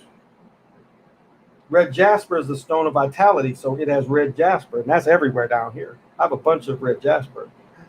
It emulates a strong, steady flow of prana, or life energy, and can be used as a gradual but powerful catalyst for healing. It's also hematite, is the most effective of all the stones for grounding oneself with the body and the physical world. When these three minerals occur together in a single stone, the feeling of power is palpable. Tiger iron is almost energetically dynamic for all the grounding stone. It anchors one's energy and affirms an alignment with the chakras and the physical body, and with no dulling of consciousness because of the abundance of physically oriented energy. So, pretty good pick. And that would probably be, but for me, and I'll do a live at the crystal shop. I know I've been talking about this for months, but this will be the best time of year when they got 50% off. So refs wouldn't let them win at the end. No, Maddie, I agree. Love my tiger eye bracelet. Oh, okay, Jay. Okay. I put my tiger eye in the car after you recommended to us. Yeah, Valerie, it's a good riding companion. I know if I would have went further in that, it would have came up. I'm looking forward to getting some. Good. Oh, that's a nice piece. Yeah, we got drawn over there. I lost it. Over there, and they were dressed like misfits. Yeah, that's it. Okay, yeah, that's okay. Bet. Beautiful stones. No, I didn't see the Gervonta Davis fight. I missed it. So I'm sorry, James. What stone should I keep on me to bring in the bitches? I could tank knocked out power. The very strong tank's knockout power. Boo, you can. Okay. When you say bring them in, you got to clarify the question. So if you just want them coming in, or you don't want to coming in, catch and release. So you really have to focus your energy. So because attraction, I mean, to answer your question, Novi, I'm just fucking with you. But to answer your question, rose stone is a good pimping stone. If you want to get your pimping on, rose quartz. Excuse me, rose quartz. And I don't have any, but if you can get a spear of rose quartz kind of, what it does is, because all quartz amplifies, but this really amplifies from the heart. My other one, this one might not be as easy to find, but this is another stone, rocrondonite. You mostly can find this pink. I like this one. I was attracted to this one because of the blacks in the pink. But rocrondonite is another one that's a great pimping stone. that can filter what you're bringing in. So either one of those would kind of attract you there, and then just tighten up what you need to tighten up. Ismail, what's happening? Oh, you got a rose quartz necklace. Okay, catch and release. Yeah, and then just get you a rose quartz. Get you a rose quartz, and you can walk around with it for a couple weeks. Keep it in your bedroom. It should work out for you. It should work out for you. Oh, no problem. Prince said diamonds and pearls. Pimping ain't easy. It's hard out here for a pimp. It definitely is. And that's why, like, when you wear diamonds,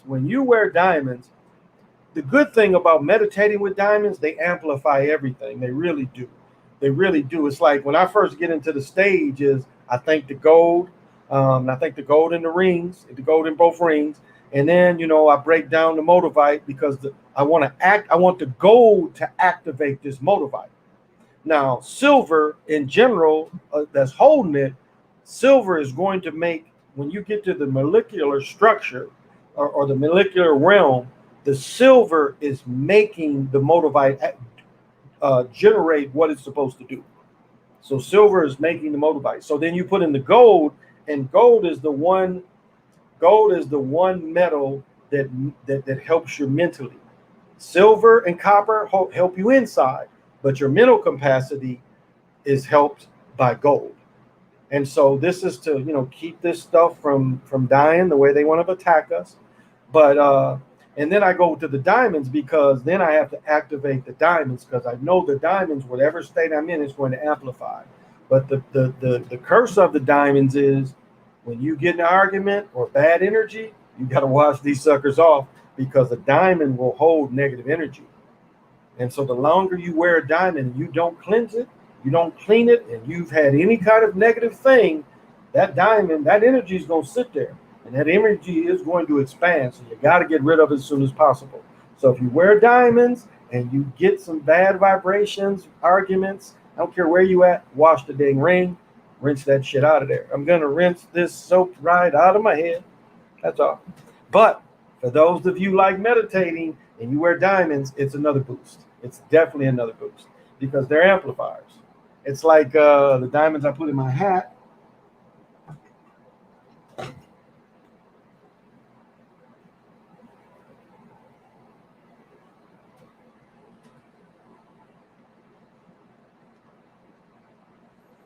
These Herkimer diamonds that come out of New York, I got some from India too. You see, I can't hold shit. But these Herkimer diamonds, they do the same thing. They actually do the same thing as this kind of diamonds. They'll do the same thing. A diamond can, what is it called? Fractal. Yeah, brings it in. Refraction. A diamond can do refraction, but so can this type of diamond. This diamond can do the same thing. You can refract from this.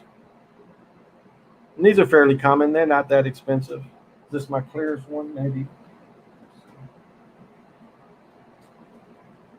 These not terribly. And this one's a little clearer, a little cleaner. Same kind of carbon. This is my older one. But you said you have the carbon inclusions, like you see the carbon inclusions on this one. Like you can see inclusions on diamonds. That's the same thing, the carbon. This one's a little cleaner. See? Refract, reflect. And so meditating wise, it's a great stone to meditate. It's a great, like you was talking about, trying to attract and you're pimping. Like you do a combo, you could have that rose quartz and you have one of them. It's going to pick it up. It's going to pick it up for you. I mean, magic is a hell of a thing. Like I see a lot of sloppy people or a lot of lazy people talking about magic without putting in the work. It's a lot of work, but magic is practical. It's very a practical thing, and that's what people forget is how practical magic is. I mean, there's all this boo-hoo stuff and using it in religion, but as a practical thing, it's easier for me to practice. For me, it's easier to practice magic than it is religion. Because you're working with your natural energies. At some point in your life, you see something that works for you. You're seeing some of your wit and something about you that works. No matter you like, and you get a certain age, you're just like, hey, this shit works. I go everybody and I say yee hee, I'll say yee haw, how you doing? Everybody loves it. As soon as I walk in, they say that thing. Yee haw, how you doing? But my point is everybody has that. And you start to realize that your whole life, that this thing kind of works for me. And you're doing your magic properly. That's all. You just have to find out what it is. Uh, what's Garnett good for? My Garnett. No, it might be. I might be able to reach it. These are pretty strong stones. Let's look it up.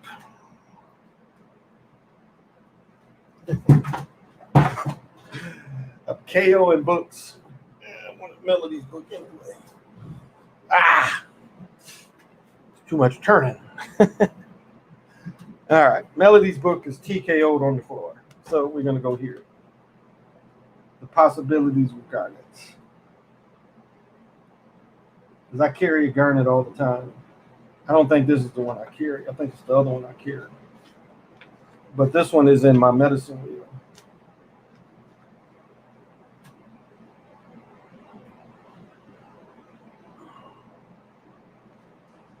That's right. It's a bunch of different kind of garnets. 202. It's a bunch of different ones. It's not just one classification. It's a bunch of them. Here we go. And I think this garnet. And so yeah, well, what kind of garnet are you talking about? But I'll just say for all practical purposes, we talk about this kind.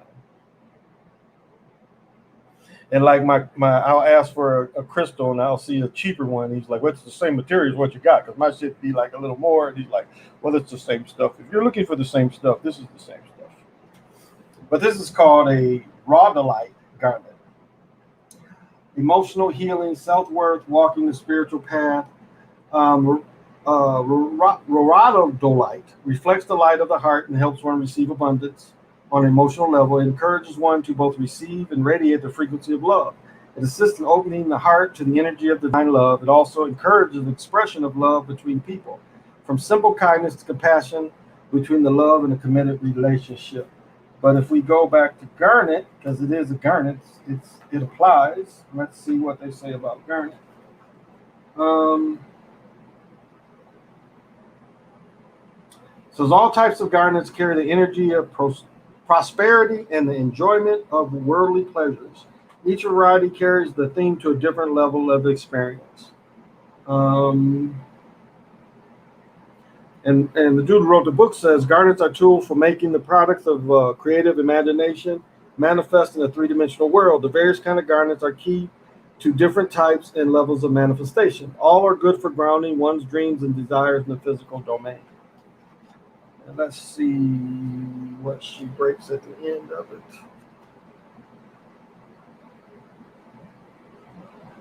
So this stone stimulates one's sense of self-worth and assists one's in owning one's gifts and abilities, sharing them with others. Yeah, their increase of confidence is a direct result of chondrolite's loving reminder of one's worthiness in the eyes of the divine. So, and that's more of these red type ones. Great ring to wear too. I really don't like rubies. I find rubies dull, and I've run into some of them. They're like, "Oh, you haven't seen Indian rubies." Bullshit. All of them to me, I've never seen one that stays vibrant. It's hard to keep them. They're very dull. Where these seem to shine a little more, and they're cheaper than rubies. But I've had rubies, and I like to get rid of them after a while. It's like I've always like the star sapphires. I've always like got really good star sapphires. I had one really blue, nice one, and the sun would hit, and right in the middle be the sun. And then I had a brown one, like almost tiger eye-ish looking, but it was a sapphire, and within the brown you get the sun. So I got lucky. Yep, I got lucky in that. Brisk Clown, if I didn't say what's happening, thank you for joining me.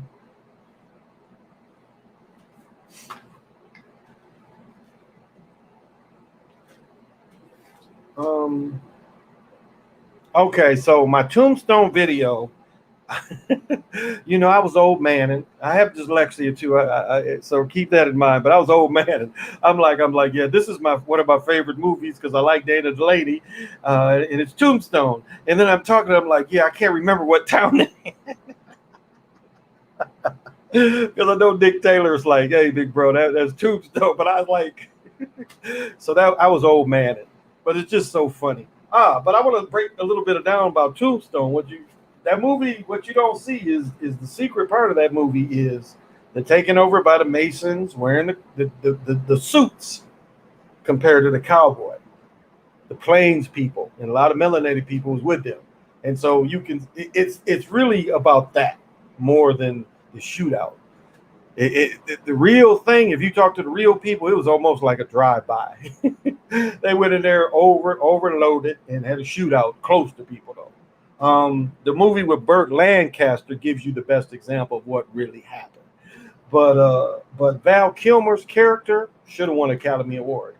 If you want to see Val Kilmer's best work, it is clearly playing Doc Holliday. Clearly playing Doc Holliday. And I always love Dana the Lady. Her smile makes me happy. Oh, okay. You saw a Pretty Chevron Stone? Yeah. Now I don't own any of those. They have those though. I know in the past they have those. Yeah, everybody should be smooth. I know in Michigan they had storms. My brother, where he lives, he said they was having some flooding. He was showing in his street ankle deep water, and he said for 45 minutes the storm sirens went off. And then our hometown, um, where my stepfather is from, he said they might got hit with the tornado, and so we didn't get hit with any. We just got rain, which is badly needed here. They were almost, saying drought, and you know what they're saying is knee high by June for a good corn crop. Got to be knee high by June.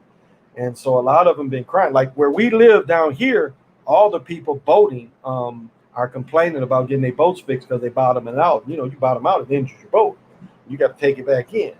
So we welcome the rain because it ain't. We had these 100-degree days, and it was high humidity. Yesterday was about 60, 59, 60. Today was probably higher. So we definitely needed it. It rained today and it was cooler. But it's like under these lights, I gotta have some air because I'd be burning up. These lights is hot as hell. Oh, and I ain't even got my other lights on. Damn, I'm messing up. Sorry guys. I didn't even realize I didn't turn my other lights on. I'm tripping. Oh.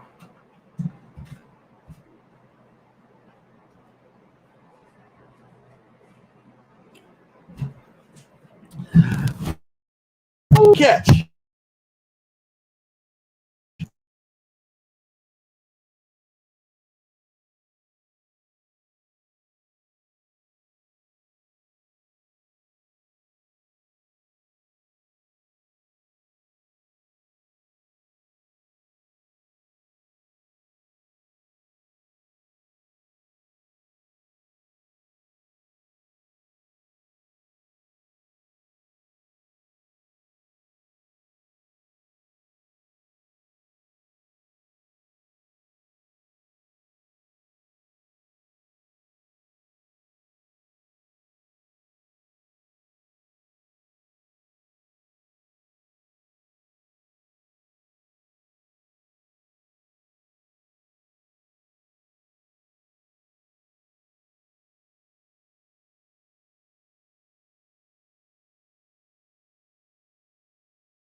Better? Better? No, not better. There we go. Okay, I'm back. I'm sorry about that, guys. Uh,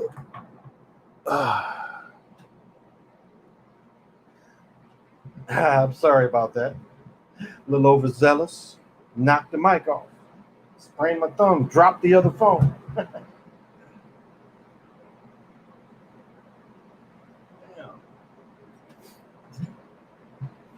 Well, that'll be slow sipped on.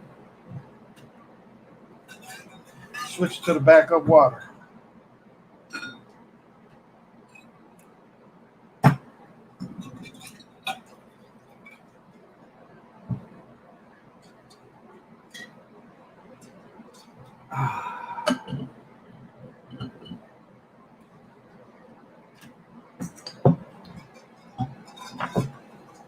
Oh.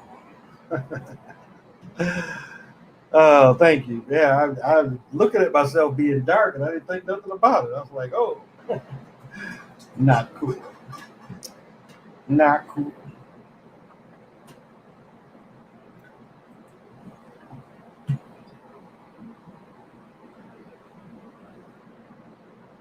Well, maybe this is how long I've been going. Oh my goodness, I didn't realize it was that long. I didn't realize it was that long.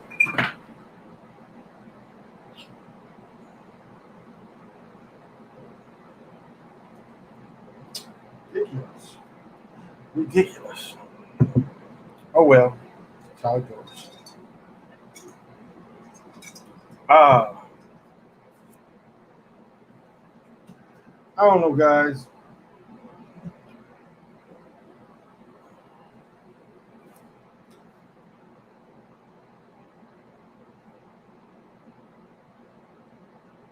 Ah, yeah. Let me hip y'all to this. Let me hip y'all to this. Now you know I'm a big race car dude since the '80s. I follow race cars since living in North Carolina. It's one of the habits I've always sport I've enjoyed. But they only did at the Pocomo racetrack. They only do Saturdays. They generally hold two races, but they only race like 100 laps. Normally race about 200 laps. This dude was going into the third turn, about to win. He was about to win. I think it was Larson. He was about to win his fifth race in a row. Third turn. So remember, think of like running on a track field, and you run all the way to the back curve, about to hit the flat. So if you run a 200 and you start from the curve, you go around the curve and you go to your final 100. This is how close he was to winning. He could see the dude with the sign saying you about to win. He blows a tire. He blows a tire. So I just wonder, can they do that? Like, can they make tires go flat? Now why hasn't the race car people have the run flat tires? But he blew a tire, and when he races Sunday, he's got to start from the back. So they're racing again tomorrow. This is a minor race. Usually Saturdays they have the shorter races, kind of let them tune up the cars, and they get points too. Yeah, this cat blew a tire about to win, and then didn't even finish the race. He didn't even finish the race. So tomorrow he starts last. So he was leading with that short to go. He blows the tire. So I was like, man, because I remember what was her name? What was Patrick? Remember the female race car driver, Dominique Patrick or whatever, Dana Patrick or whatever her name is? One time, I think she wondered if they tried to kill her because they were at a racetrack that was hard on caliper. No, not the calipers, but the big part. I can't think of the name of it.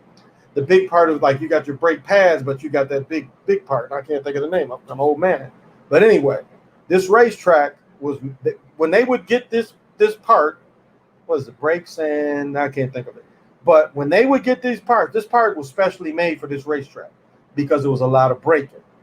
And this is what failed on her car, and she flipped. And she was like, you could tell she was still kind of stunned when they interviewed her because she was like, I don't understand this. These brakes or this part we put on our car is supposed to withstand 300 degrees. She was pretty much saying you could damn near be on the sun and this shit wouldn't fail. And she's like, I don't understand how this failed. This part is specific to this track, and this part shouldn't fail, is what she was saying. And not only did it fail, it flipped the shit out of him. And you could just see the shock and disbelief. So it makes me wonder, can they make the cars fail? Like, can they remotely make the cars fail? And that would be, they've killed car drivers. Car drivers have died. So, Chris Middleton's lips be hanging so far. Boys, Bob, you could be, that's funny. I can't stand to see that man in the finals. He was so close. That's mad rig. Yeah, he blew a tire. So, yeah, they blew a tire. Donica. Rotors. Thank you. Rotors. And this was a few years ago because, she's retired. But she was in disbelief. And I was looking at it too. And, it was like when it failed, it was fire up under her tires. All that shit caught on fire. And it broke apart. And then she flipped. And she was just like, and it wasn't like she never won a race. She got second in the Indy, but she never won I don't think she won any NASCAR races. I don't think she won any big races. Maybe she won some smaller ones, but she didn't win any big races that I can recall. But I think they tried to kill that poor girl. So that because with seeing today, I'm like, how does the tire go flat? That, it was like, I can't tell you when they pitted because I really didn't pay attention, but no one else tires did that. And the dude who came in second was able to whoosh in second. Again, he was going for 5 in a row. Points lead in the playoffs because, now they try to say it's the playoffs.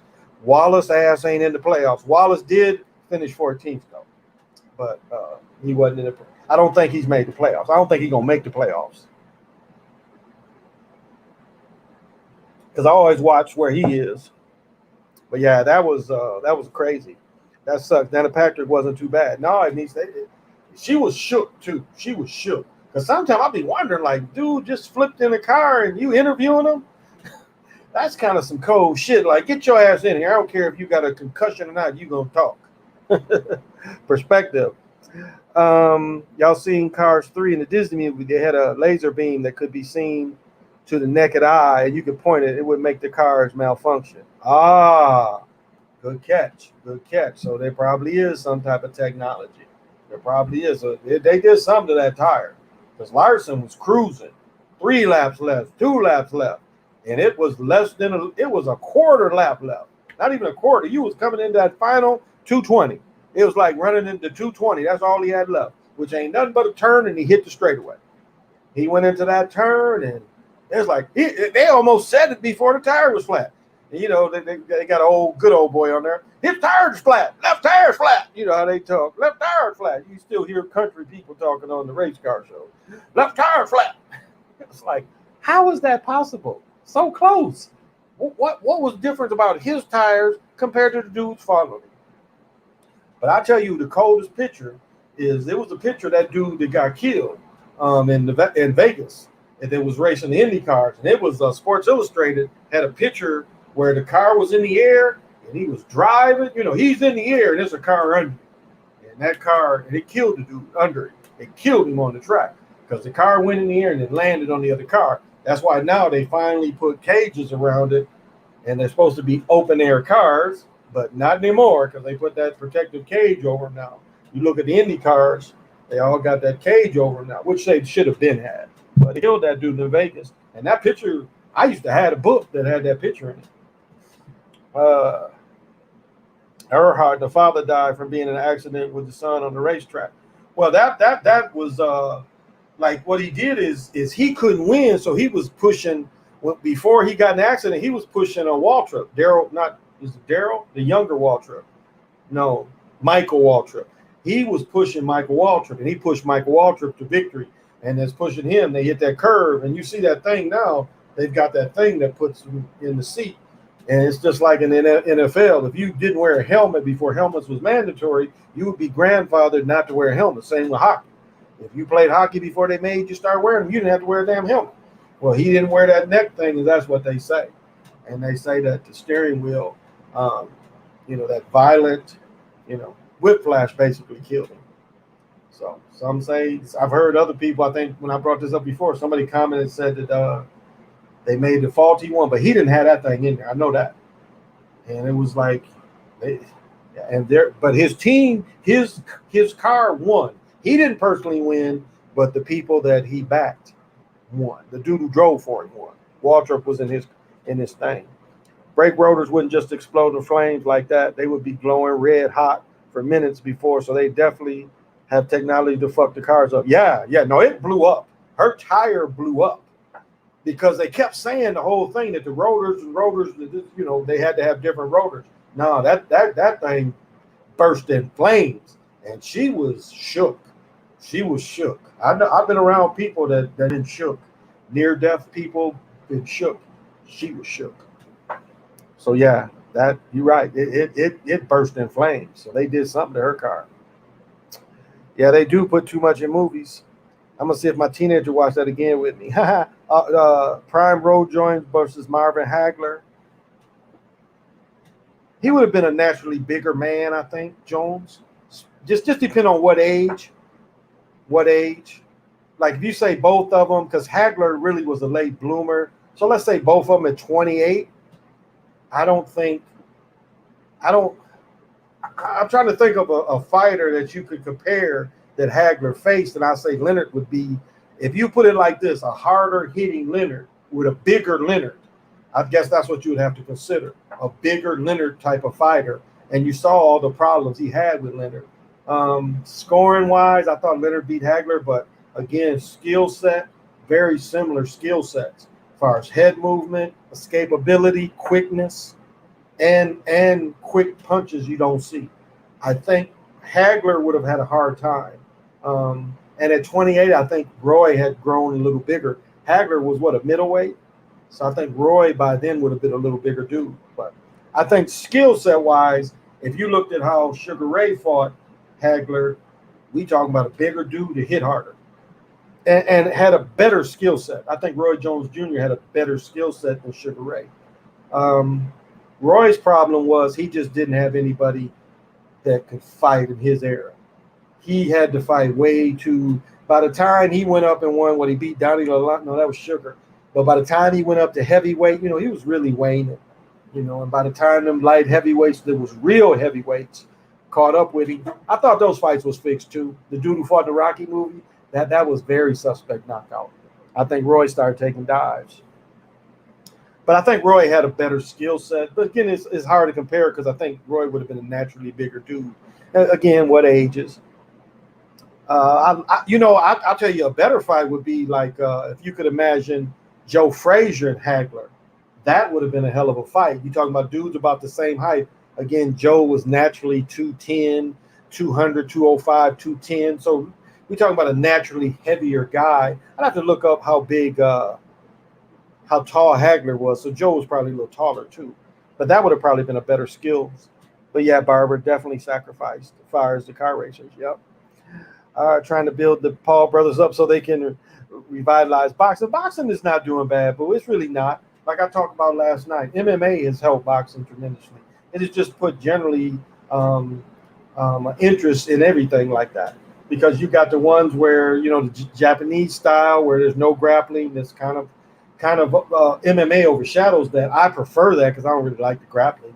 I think that's kind of boring. So yeah, they are somewhat building them up for something bigger, where one of them will break through and do something. You see that coming. I think they keep winning as long as people keep doubting them. Yeah, I see that too. The Paul brothers is bringing in a super young audience. Exactly. And that never hurts. Boxing never hurts. That's why they loved Ali. Ali brought a lot of people back into boxing. Just, like Ali said, I carry the gate. And that's what boxing has always looked for. That's why Leonard, that was the problem they had with Larry Holmes. He just really wasn't that articulate. Not a terribly handsome dude, but not handsome and not really articulate. And Joe Frazier was somewhat like that. Joe had a great personality. Joe was a great singer. I'll take that back. Not a great singer, but an entertainer. His singing was, but an entertainer. He had that kind of personality. So yeah, that's always a plus. You bring in a new audience for boxing, they'll push you. They would. That's Tyson. Boxing was kind of dead. People didn't like Larry Holmes, and then all the people between Larry Holmes and Tyson, young dude knocking people out, and they've always pushed that. So anything to give boxing a shot in the arm. They've always been around. Well, this is the point of the show where I do like to give my divination. And it is the 27th. So going into the 27th, I know the energy, the direction would be from the north, because we are the second day of a new cycle. So the direction is from the north.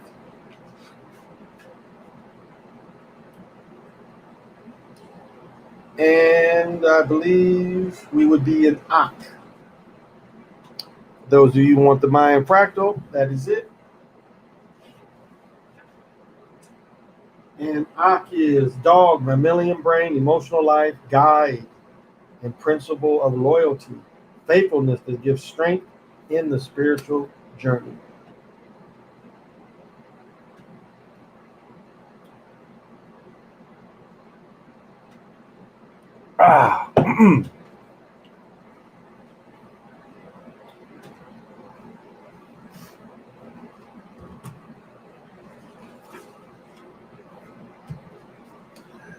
In this card image, we see a Yanni with his double energetic body coming out of his neck while he manipulates some sacred herbs.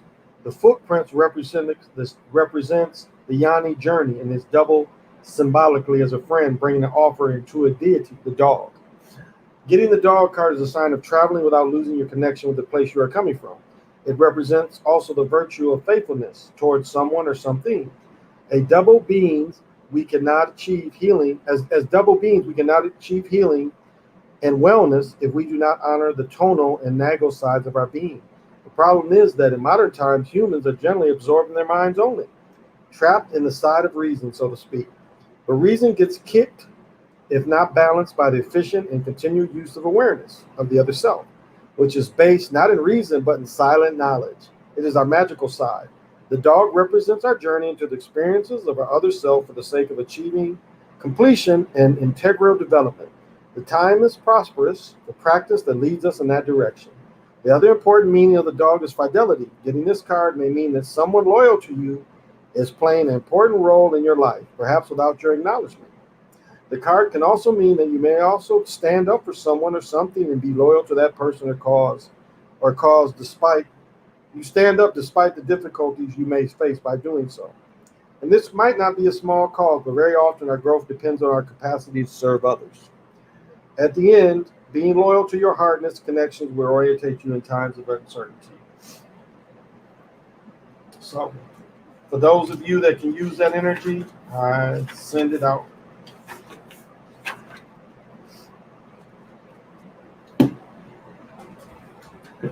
And I guess, I'm not going to go too much further because I do got a busy day tomorrow.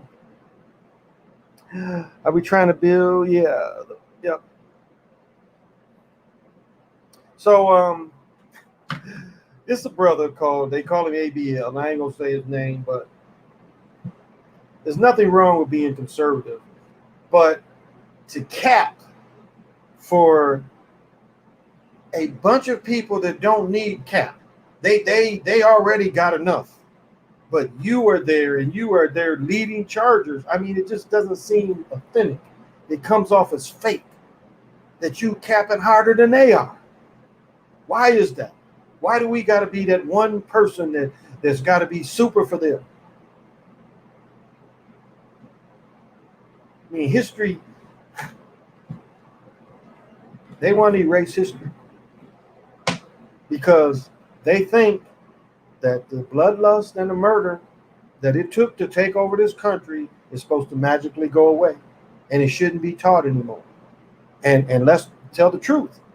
The truth about Columbus and their history, the European invasion of this country, ain't been taught until about the last real 20 years. So it ain't like it's always been taught. And they want to give you the thing that says, well, that wasn't us. I didn't live there.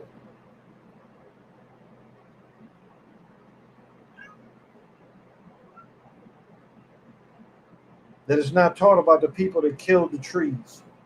We don't have trees. Most of the country don't have trees. Let's make that perfectly clear.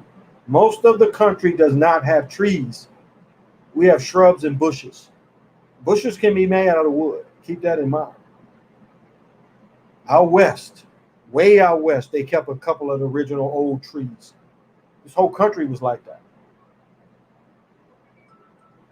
And then the buffalo. No, I'll take that back. Bison. And all this is supposed to be ignored. And we're supposed to move on. And we're supposed to be bigger people, and they don't even want any of that taught. Because when they brainwash everybody, that goes away. So it would be never that. You dig what I'm saying? They want to make it as never that. You don't want to talk about Tulsa or Rosewood. The best example is Wilmington. That's the best example and how they did it. Little pockets like communists. You get little pockets here, little pockets there, little pockets here. The same thing when I talk about the Viet Cong. That's the same way they did it. You ain't got a big area, you get 3 or 4 people from the small area. And then you make this into a 1,000-man group. And then you, with violence, take over elected officials. Now, 30, 40 years before, you stopped an insurrection of taking over elected. But you got a president, I think it was Harrison. It's either Garfield or Harrison. Don't send federal troops. And they let these red shirts take it over. But according to this brother, that's supposed to be forgotten. And it's got nothing to do with today. I mean, look at the face of America right now. It's 75, 80-year-old Europeans. Baby boomers, which I am one too. No, they're great generation. I think they're called the great generation, or maybe the one after that. They're not baby boomers. That's the face of America. When people think about America from other countries, they think about these old motherfuckers, these old European motherfuckers. It ain't these vibrant people we see in the Olympics. It's these old motherfuckers. Like a Trump or not, it's motherfuckers like them, old motherfuckers. When you watch the Senate and the Congress, that's all you see is these toupee-wearing old motherfuckers. Make you think they arguing, like they don't get along. January 6th, half them people was agents. They tell you that themselves. The people that wanted to kidnap Whitmer in Michigan, 4 out of 7 is agents.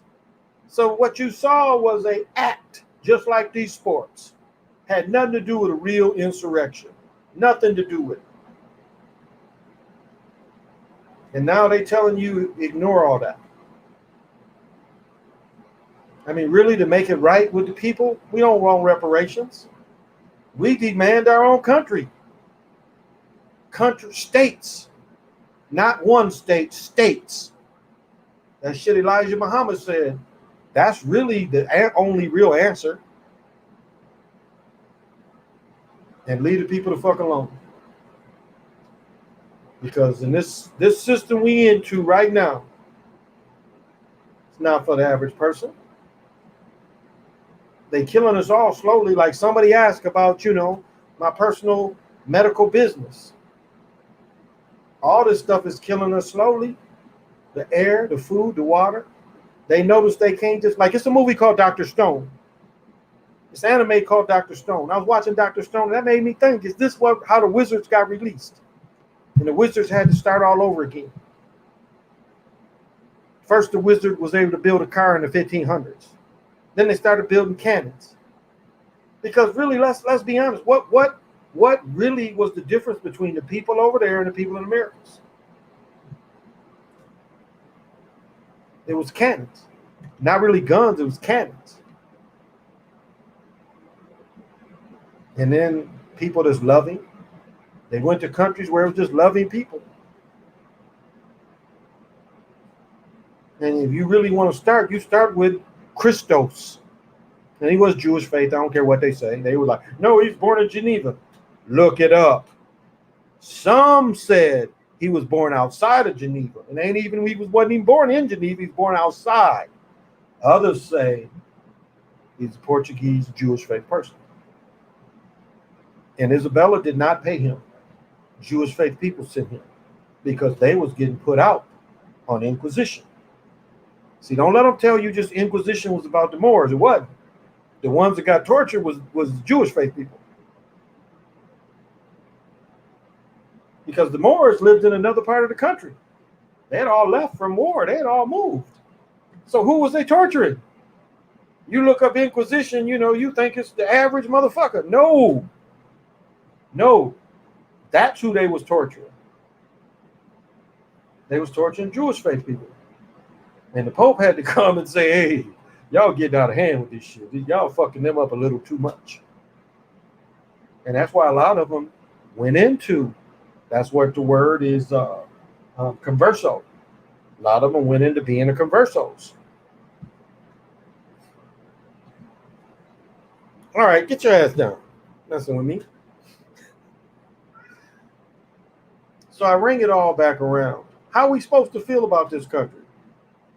How are we supposed to feel about this country? How many of y'all have people that you knew that fought in World War II? How many people y'all know that fought in Korea? I have relatives that fought in the Civil War. Matter of fact, we find that Ampy fought in the Revolutionary War for some of them. Revolutionary War, Civil War, World War I, World War II, Vietnam. My uncle was in Vietnam. What's changed? And you could argue that Vietnam was only did to kill baby boomers. They killed basically 50-some thousand of them. You could argue that's the only reason it was fought, for heroin and to kill baby boomers. No point of that war. There's no point of it. Korea, you can look at the same thing. No point of it. What did Korea change? Didn't change nothing. They still over there. So now you look at how the shit's supposed to be taught. And you're supposed to forget all that. Forget that we used to kill like that. Just forget that. And this is what they say. And you can tell motherfuckers not informed, because this is what he said back about me. He's like, well, you must be very miserable in your life. So now you're a motherfucking analyst, ABL, you an analyst. You an analyst. I didn't know you took psychology classes like I minored in at A&T. So I've been in fucking clinics and shit, seeing people. So I know myself. So what am I unhappy about? The conditions ain't changed. It ain't really changed. The poor is still the poor. And anybody say that I don't, like even my daughter's mother said, you do not like European people. Okay, I just dropped off about 500 pounds, a little less, probably 300 pounds to everybody. I got old Russian people that I dropped my groceries off to. And you know what? I live in a pretty well-off area. It's $1 million houses near me. This is a fairly well-off area. But there's a lot of poor people. And most of the poor is elderly European people that can only make it when people drop off food to them. Or these people go hungry. Do you understand? These people, these European people go hungry. So it ain't children, because children can get food anytime. Old people can't. So I don't want anybody to say I don't like them, that I don't show compassion to people, because I do it almost every day. I'm always getting called. Can you go see if you can go pick up this food for me? Ain't one of them I turn away, because I know. Like my son was like, why you get him cookies and shit? Because you know what? Eating cookies is better than being goddamn hungry. Yeah, it ain't nothing in it, but it keep you from being hungry. It gives you substance. And so it's better to eat them damn cookies than be fucking hungry. He's like, no. It's better to eat something sweet than not eat it all.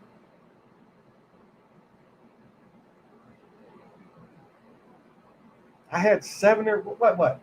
It was seven case. It was 7 in the case pineapples. I had 7 or 8 of them cases, 7 or 8 per. And they gave me another bag full. I gave them all away but one. Gave all away but one. So I care about my fellow man. That's not the point. The point is a wickedness in this country, and they trying to bury it. And no, it ain't got nothing to do with your personal relationships. Nothing to do with that. But it's still a fact. And I always say the book, 400 Years of Poor White Trash, 400 Years of Class Struggle. And it shows how they created. They create killers. Like, make no doubt about that. They create killers, imbecile psychopaths, the people they used to sterilize. But they realize, oh, who we going to have kill for us? Who we going to have kill for us? We get rid of all these, the lumbers, lugs, they used to call them, imbeciles. If we get rid of all of them, who going to kill for us? So that's the rise of the hillbilly. They took that culture and they rose it. They made them feel because they want them to still kill for them. I mean, think about it. Think about it. And I've said this many times. Why did a good old boy in Mississippi give a fuck about Pearl Harbor? That you can take that back to the Civil War. Why did somebody here that lived in Minnesota care about what's happening on the East Coast? Propaganda. Propaganda. They're giving propaganda to make you think that that's your problem. Do you know some of the best history? World War II was a part of the best history. The Japanese put all the Europeans out of Asia and was about to take goddamn New Guinea, New Zealand, and Australia. They put Europeans out of Asia and convince you to go fight them. Why would a melanated person that sees this, why would you get fooled into thinking that wasn't a good thing, the Japanese putting them out? Why wouldn't that have been a good thing?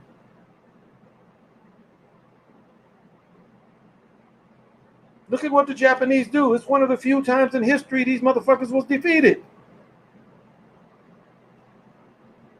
They put them out of Asia. Do you understand how powerful that was for melanated people? That was a win. Now they did some barbaric shit in China, but China been known to work with them people too. And I ain't no excuse on that. Because they had inferiority complex and they thought that all these other people wasn't human. I'll tell the whole story. But I look at the accomplishment. They got them motherfuckers out of China. They put all the Russians out of China. Because the Russians got the fuck up out of China. They came in later at the end, but not when China was at the beginning. Remember, Russia, the Japanese that beat Russia in the 1890s. If anybody remembers that history, I almost can think of the name of the war. They had beat them motherfuckers. So they wasn't fucking with them like that. So here we had a melanated victory, and melanated people around the world didn't join them, saying that was a win. Now, I've told the story before. My great uncle hated Japanese people till he died. Again, this brainwashing. This was a great accomplishment. If you looked at the world of melanated people, this was one of the height for melanated people. They got them to fuck up out their countries one of the few times in history. Think if they was able to fight these motherfuckers to a stalemate, it'd still be like that. They wouldn't be in China. They wouldn't be in any of Asia and all them Asian islands. These motherfuckers would be completely out. Can't tell me the world wouldn't be a better place. So that's my rant. I eat raisin cookies instead of hungry. I eat ear meal, raisin cookies instead of hungry. Yeah. You can never bury wickedness. It always finds a way. Now, hey, what do you see the people getting another stimulus check? It looks like it. That's what the national debt, they can make anything out of this shit. So it appears like it. All the states is rejecting. Like my son went back to work, and my son was making $800-900 a week on unemployment. Now, right, and he turned around. Now he's working 12 hours a day. Like my birthday next Wednesday, he has to work 14 hours. That's why he can't go out with us. So, he's working, and they making money, and it's jobs galore up here. Anybody want to come to Minnesota, there's a bunch of goddamn jobs up here, everywhere. It ain't just you got to live in the city. It's jobs everywhere. So it looks like it. It looks like it. Economy getting back, putting more cash out there, but the problem is that when inflation, I guess the closest people now, everybody watching, the only time you really experienced inflation was '08. And y'all remember, motherfuckers wasn't driving. Motherfuckers quit driving. The gas was so expensive, motherfuckers quit driving. That ain't just all inflation. That was inflation on gas. But I lived in the '70s where inflation went all across the board. So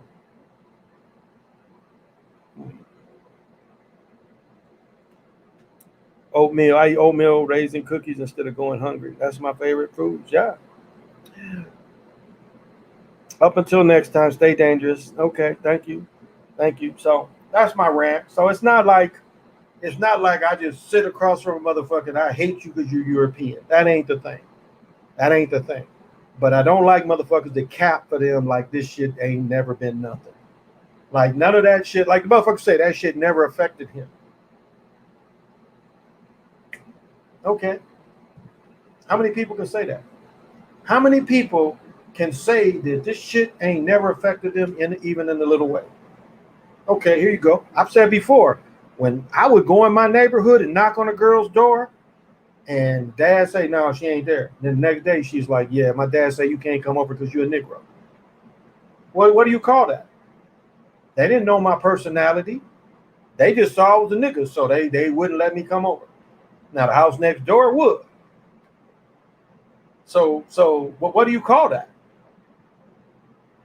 He obviously had a bad thought of black folks. That's just one thing. That's just one thing that I can mention. But I'll say this: I ain't never had a black person do anything wicked to me. The wicked shit that was around my life I had to fight through was done to me by Europeans. And that ain't being bitter. I'm just stating the facts. Because there were certain places Europeans thought we still shouldn't be. And so they would make the shit harder. And I can break the examples down.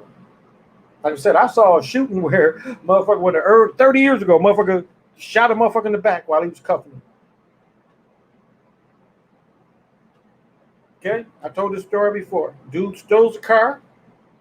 We corner his ass because he can't get out. There's only one way really to get in and out of campus.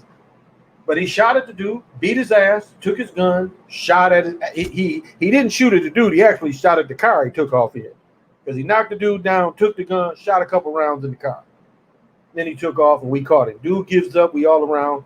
The one person did not have a 9. He was carrying a revolver. And he had clicked it.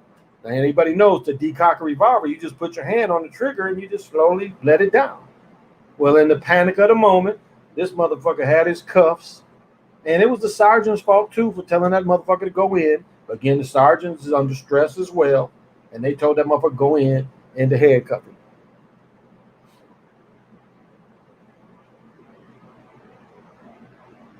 So he went to handcuff him at the same time, holding that cocked pistol, and shot him in the back.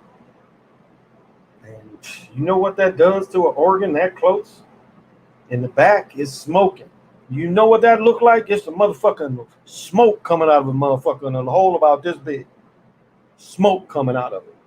And then you turn that motherfucker around, it's blasted out like that much. This dude didn't go to jail for that. Same police academy as me. Same trainers. He didn't do it on purpose. He was like, we getting this nigger. No, none of that. It was poor procedure. And the judge said, and this is what the judge said, is one life was ruined. I'm not going to ruin 2. Let him go. Lorenzo say jobs in Minnesota. Here it's simp. It was 600. Yeah, it was like my son. I think he said he's making about 7. I think he said 9. He's making about 9.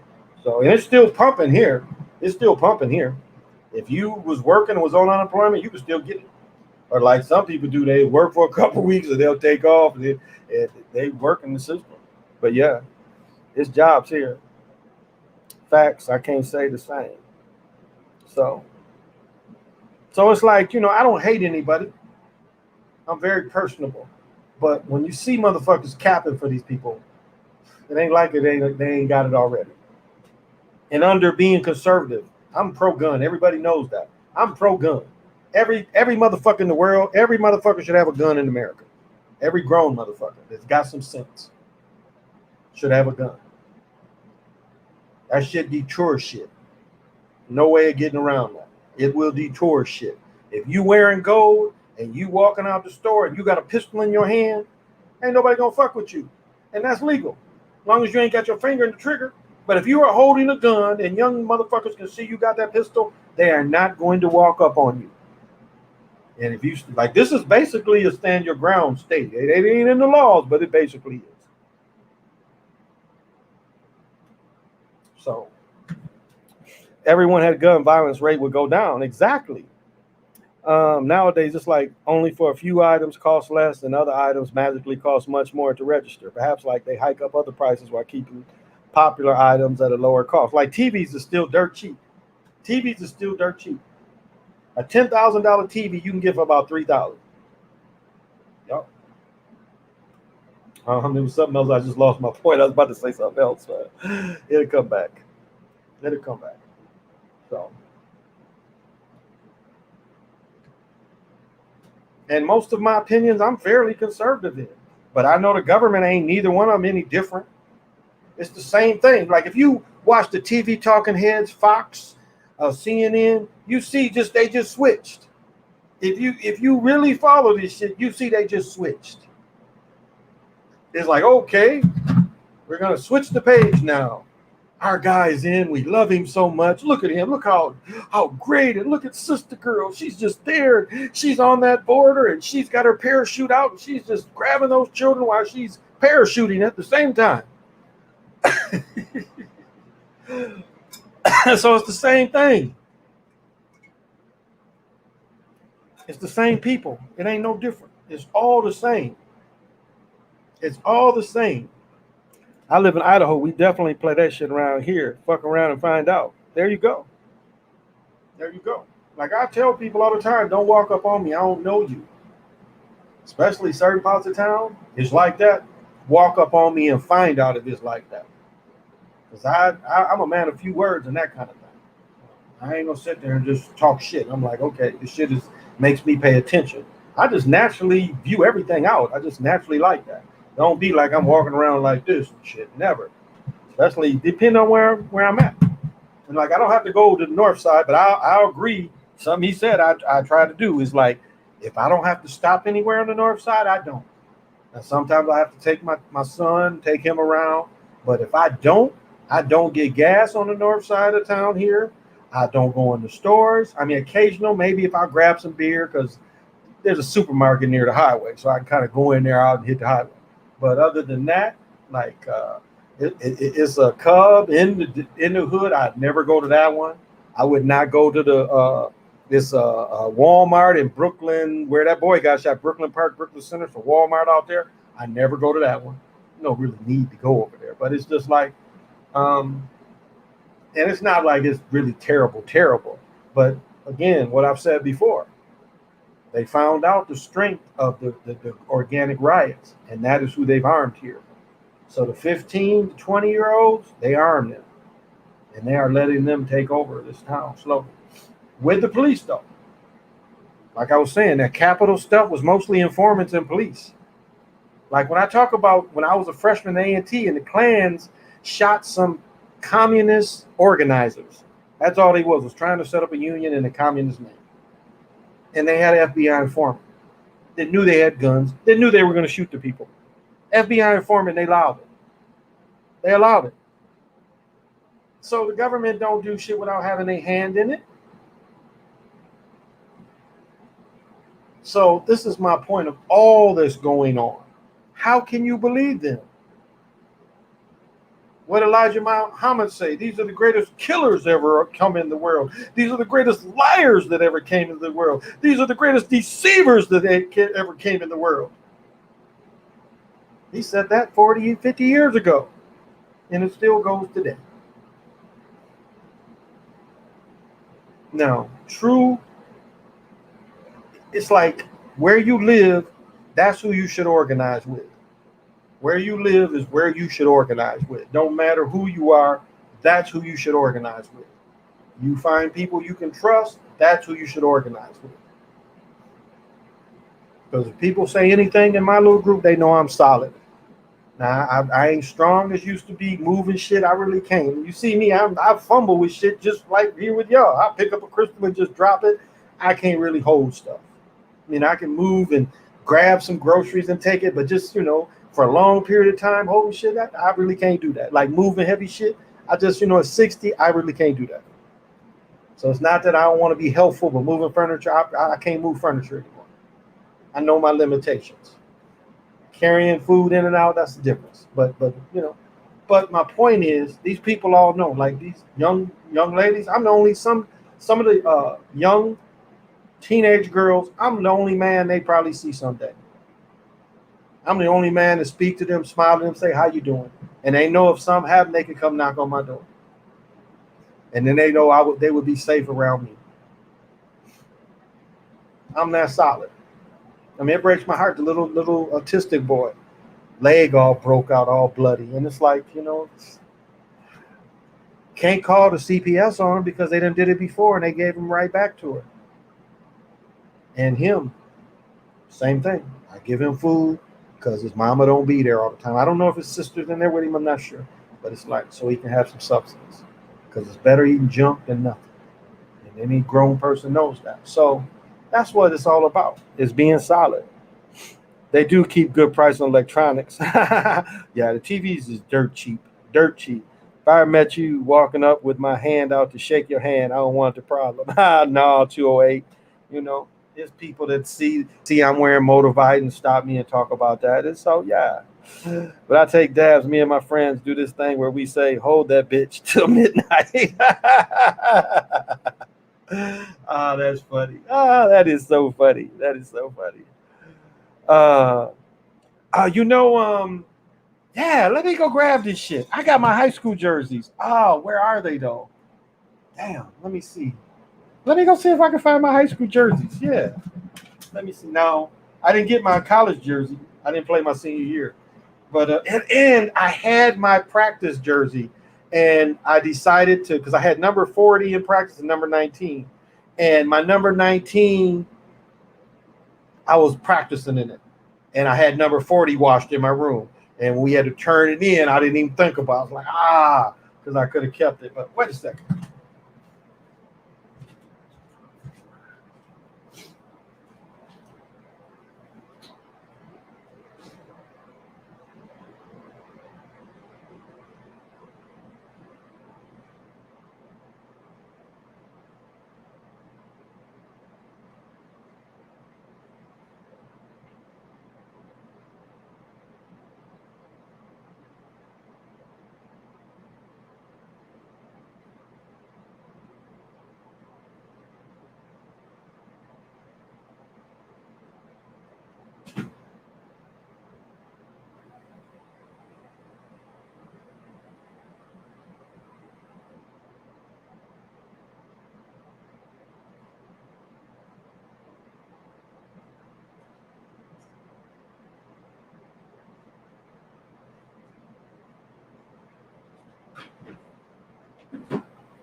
All right, here we go.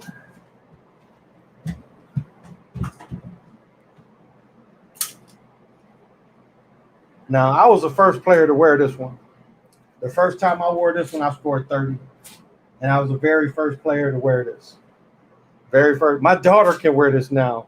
But the first time I wore this, we played our rivalry, Lloyd Norris, Kalamazoo Lloyd Norris, and I dropped 30 as a sophomore. Now, I only have one picture of me in this jersey. I wasn't the first to wear this. Mike Coker, my longtime friend, he wore it before me. But he was the only one. And then one of my good friends, Tommy, he wore this after me. But I could have got the Derek Jeter. Derek Jeter wore these jerseys too. And he wore 13. And when I picked this jersey up, I could have picked that 13. And I just didn't think about it. Because a lot of this stuff dry rotted. Like we had other numbers. Like we had other numbers off the side. This is illegal now. You can't have side. But we had numbers on the side here. But for this one, um,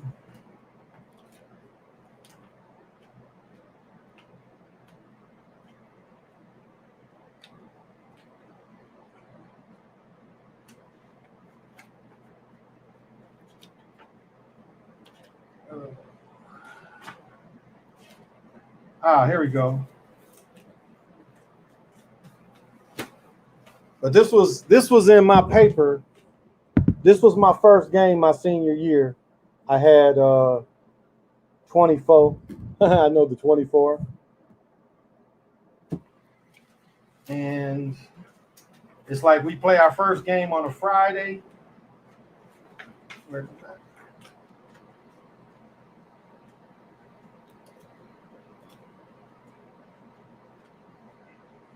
Oh, I got a picture of me in the gold. Okay. This is me in the gold jersey. I forgot about this one. That's me in the gold jersey.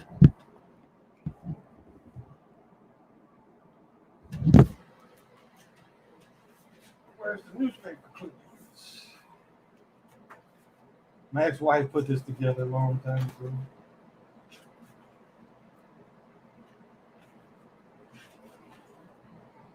Nope, not that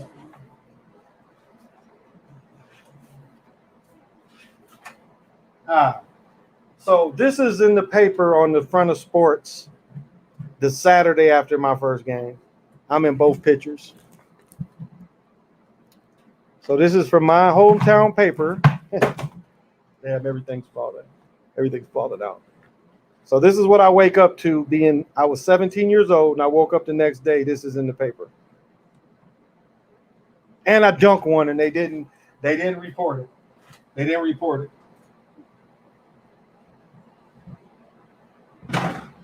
But the dude who took all the pictures, I used to babysit for his sister. So if you look at all the pictures, it says Mitchell, Bucky Mitchell, I think, took all the pictures.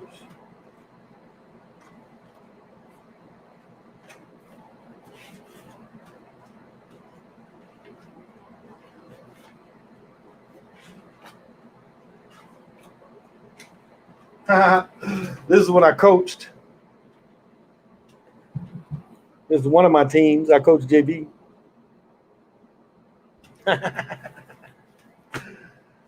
And now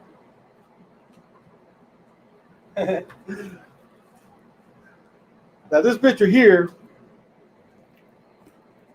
if you notice, we're all wearing those black bands around our arms. If you really look and see close, and they're actually from Vietnam. They're Vietnam combat boot shoestrings, and we all used to wear them, and we didn't cut them off to play the games. I think you can see his. This is 5th grade. This dude never got any taller. But these dudes, like, he's not with us. That Squirrel, he's not with us. He died. Most of these cats I grew up with still know where they at.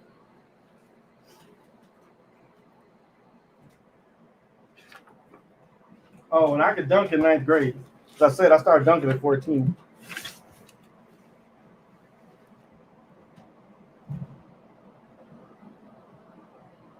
So when I say I had a 47-inch vertical, I didn't even have 46. Not here. I'm only 14 there.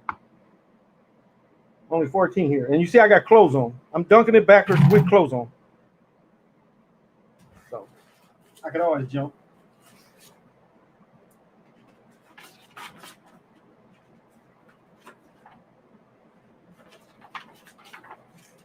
And this is probably my favorite picture. That's probably my favorite picture.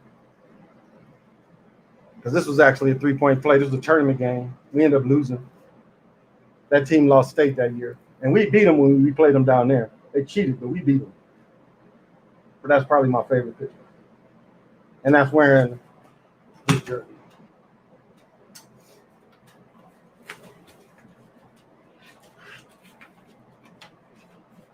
This is just basketball. This ain't even football shit.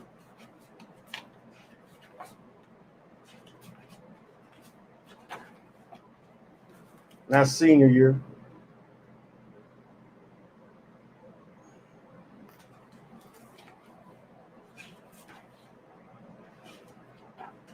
But if you like look at things that change your life, this changed my life.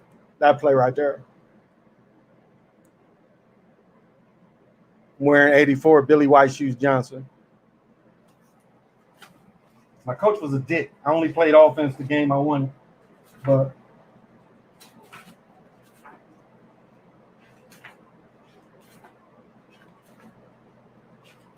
let's see where she put it.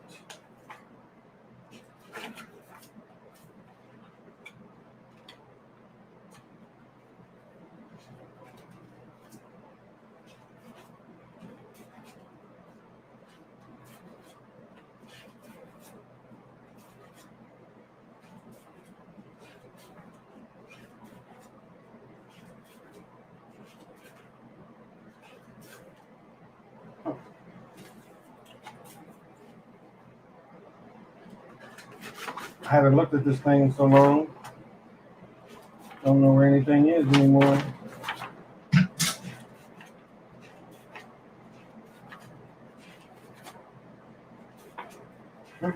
It's in here somewhere. What I'm looking for.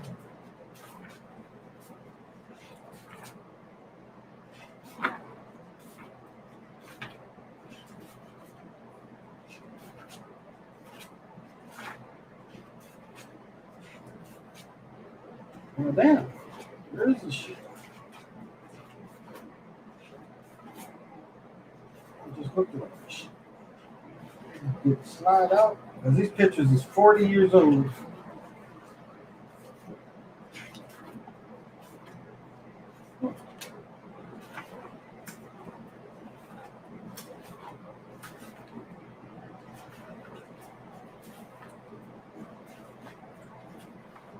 Oh, here it is.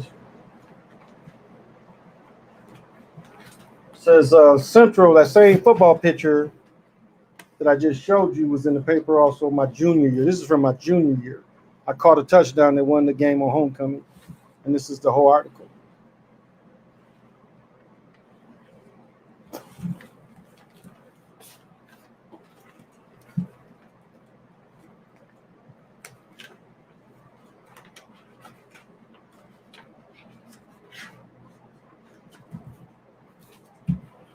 And I was the first Kalamazoo Player of the Week.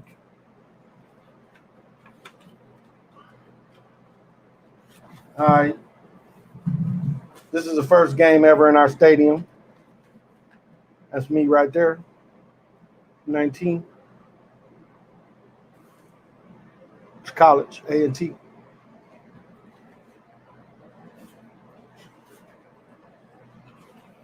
My best college game, and this is from the Greensboro Record and News. Aggies rallied to stop Johnson C. Smith. Danny Thomas netted a run-yard run. Lynn lofted the ball in the left center end zone. Macon hauled down the pass over Donald Sellers. It was a flag pattern. The ball was just thrown high. A junior wide receiver from Kalamazoo, Michigan. I had the advantage over my defender, and I just wanted my feet to land inside the line. I don't know what happened. It just took us a long time to get motivated, but we never gave up. And then my coach said he made an excellent coach. Oh, my quarterback said he made an excellent catch, said Lynn. I was reading the defensive end. He came in. I managed to get the ball off. It was just a super catch under pressure. It was also the first touchdown pass of the quarterback's brief career. I had 5 receptions for 60-some yards. And the other coach, what did he say? He said some shit about me. I did actually some shit.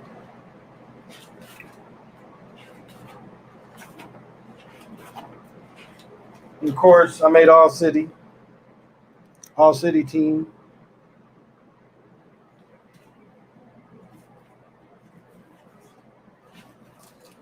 Like, this was my dog here. This dude here, David Wilson, 20-some points, 28 rebounds. And my cousin Roberts, he had 34 on us, but we killed him.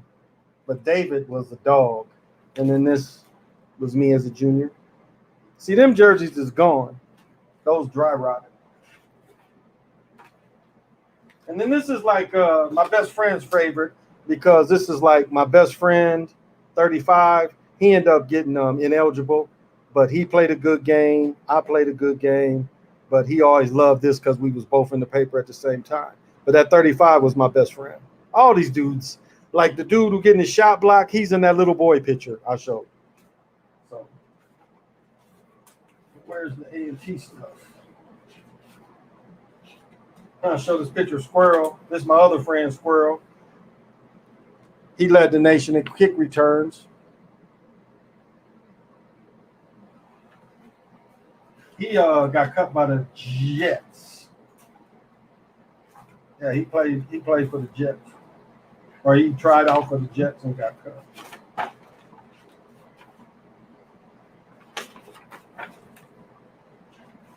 There's some more A&T pictures in here. I just got to find them.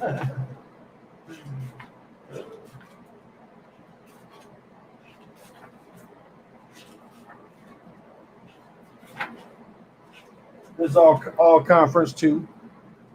Those jerseys right there with the offsetter numbers, those all dry rotted. This is Tracy Jackson. No, right here. Tracy, and no, right here. He was a 7-foot high jumper. He went to Albion College.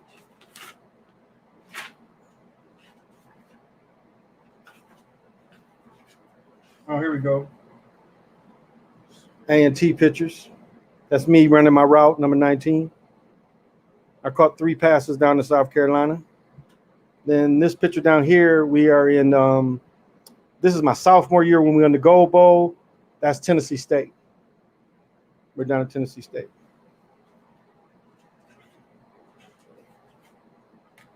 Of course, freshman year look. We cut our heads off, cut our hair off. And this was probably my second best play in college. I always talk about where I get knocked out is this play. Linebacker fell out. I damn near scored, but they both hit me with the helmets, both sides, knocked me out. But that was probably one of my better plays. I think I got like 45-yard run on this play. Just more A&T. More A&T stuff.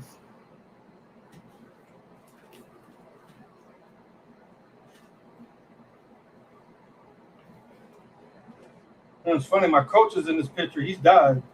My college coach died. He's in this picture. Wow.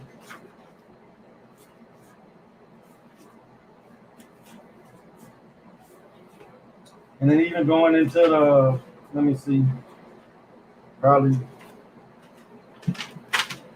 like this was an article where we won the Gus Macker in the city. And Kenyon Murray, he has 2 twins that play for Iowa.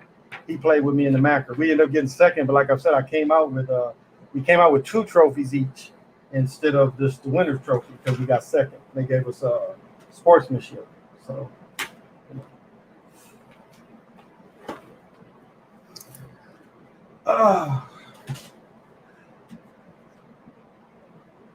my marriage certificate, I think. Oh no, this is one of my children's birth certificates. Oh, my son Brennan's birth certificate. Let me see if they got the color on here. No, they don't. They just got the year I was born, the year his mama was born.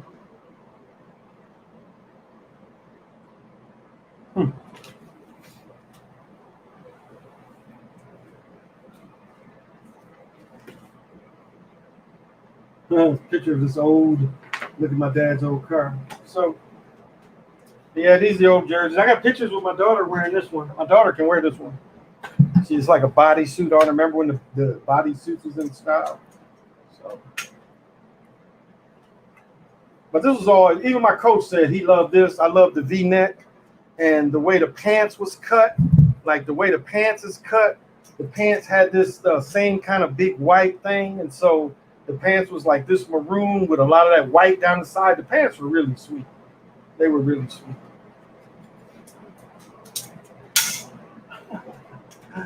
So yeah, somebody say go 8 win.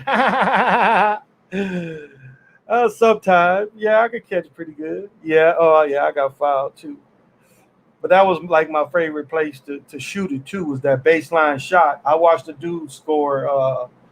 This dude scored 34 on my friend when I was in 8th or 9th grade. I must have been in ninth grade. So when I went to ninth grade, we wasn't in the high school. We were still at the junior highs. It was a couple years later when my brother went through where they put the freshmen in the high school. But I watched him kill him from that spot. And that was like, I would take out the garbage and we had a little hoop in the house or, in the garage. And I would just practice from that one spot. So that was my spot on the court. So, but it came from Alan Moorhead.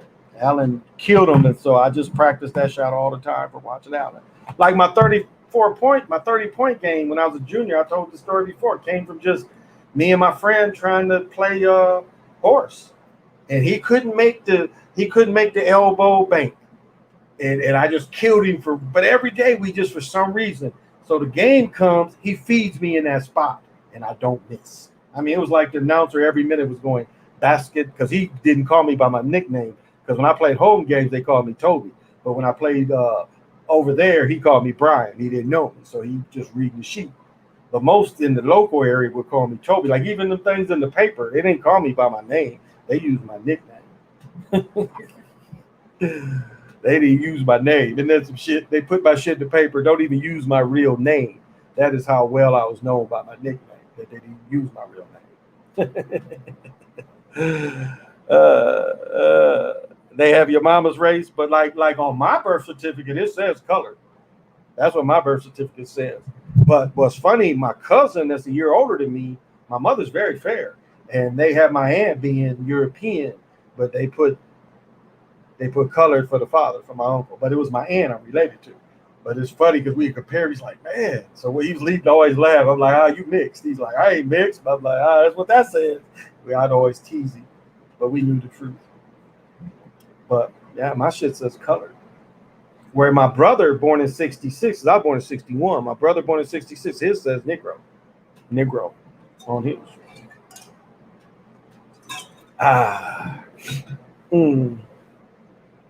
Okay, Lorenzo. But yeah, that's funny how that changed.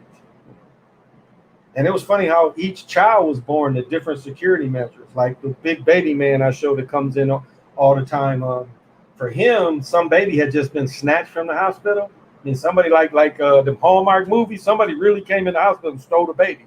And so when he was born, they gave us all monitors. So I had a monitor, the mom had a monitor, and then the baby had the monitor. And so when they took him to get clean, I had to go with him.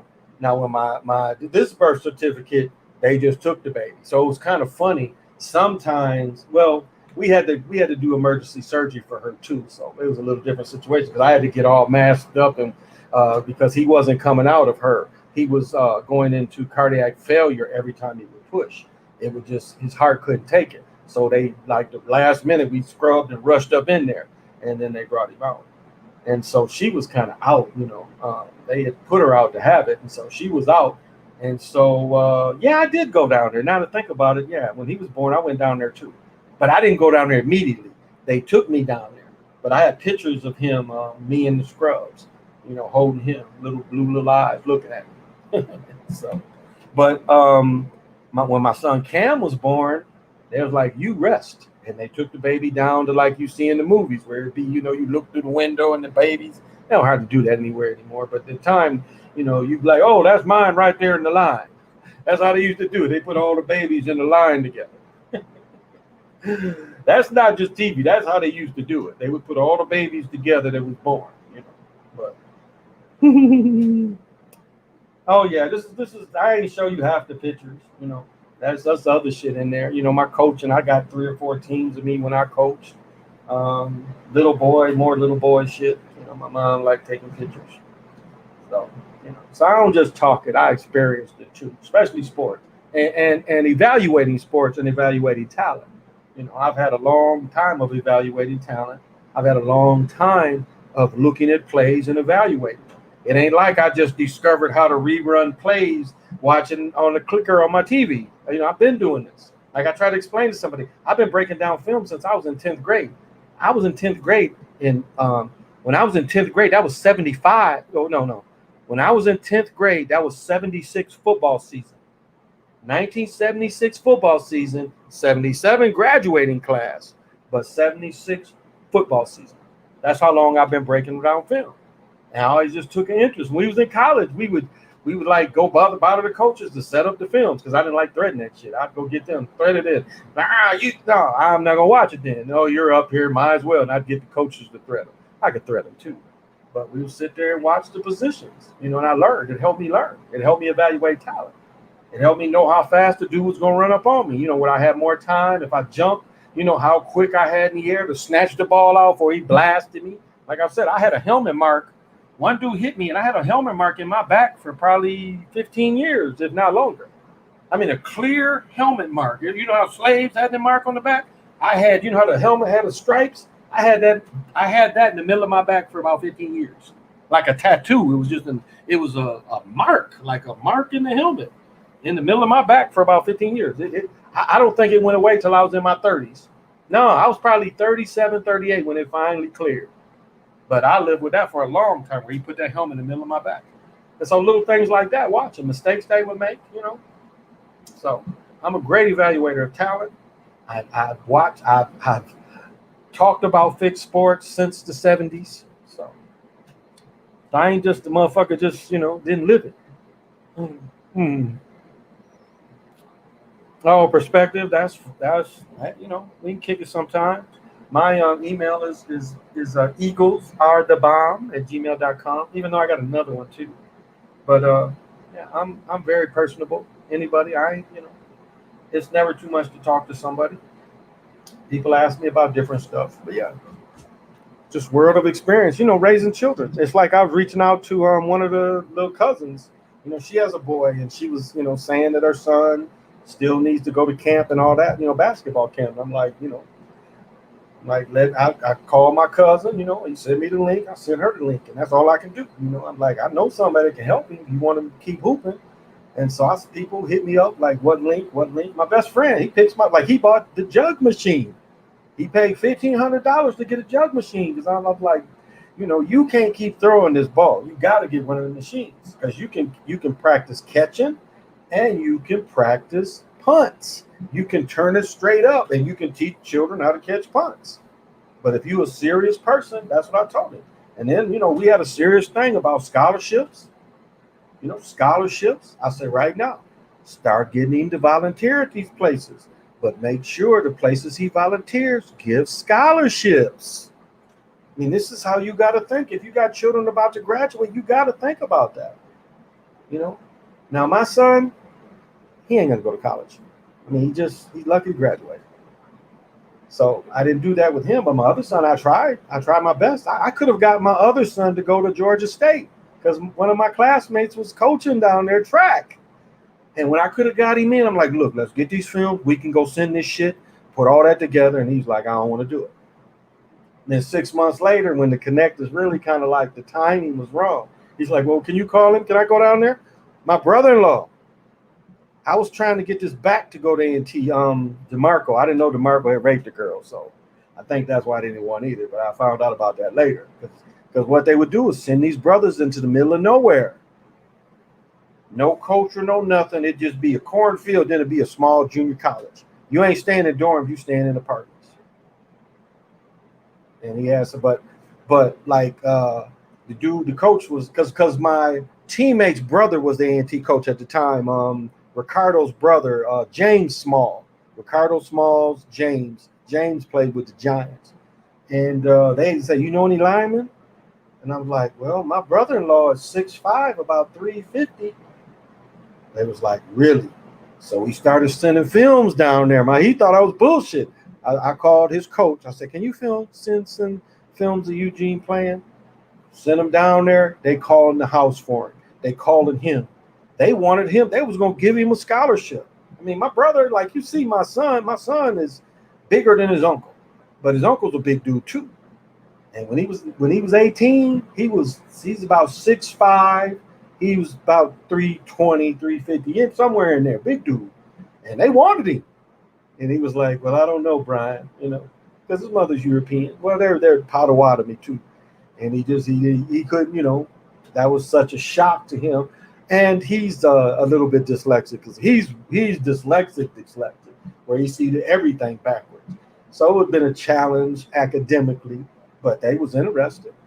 And so I just say this, like I told my friend, I said, your son, like he was talking about going to Carolina. I said, if your son wants to really go to college, we'll start sending shit to A&T too, because A&T educates engineers, nurses, engineers, chemical scientists. A&T is, it will give you the education.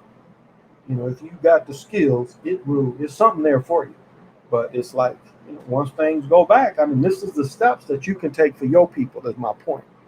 That's how you do it. Even if your son or daughter doesn't play sports, have them volunteer at these places so they can get the scholarships, because that's how they do it.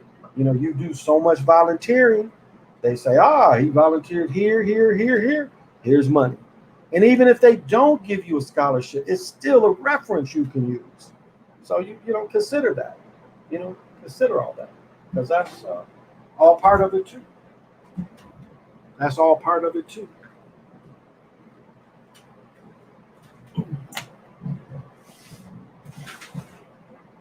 And I mean, I've had guys that let me down. Like I had one dude was gonna go to Central State in Wilberforce, Ohio. Um,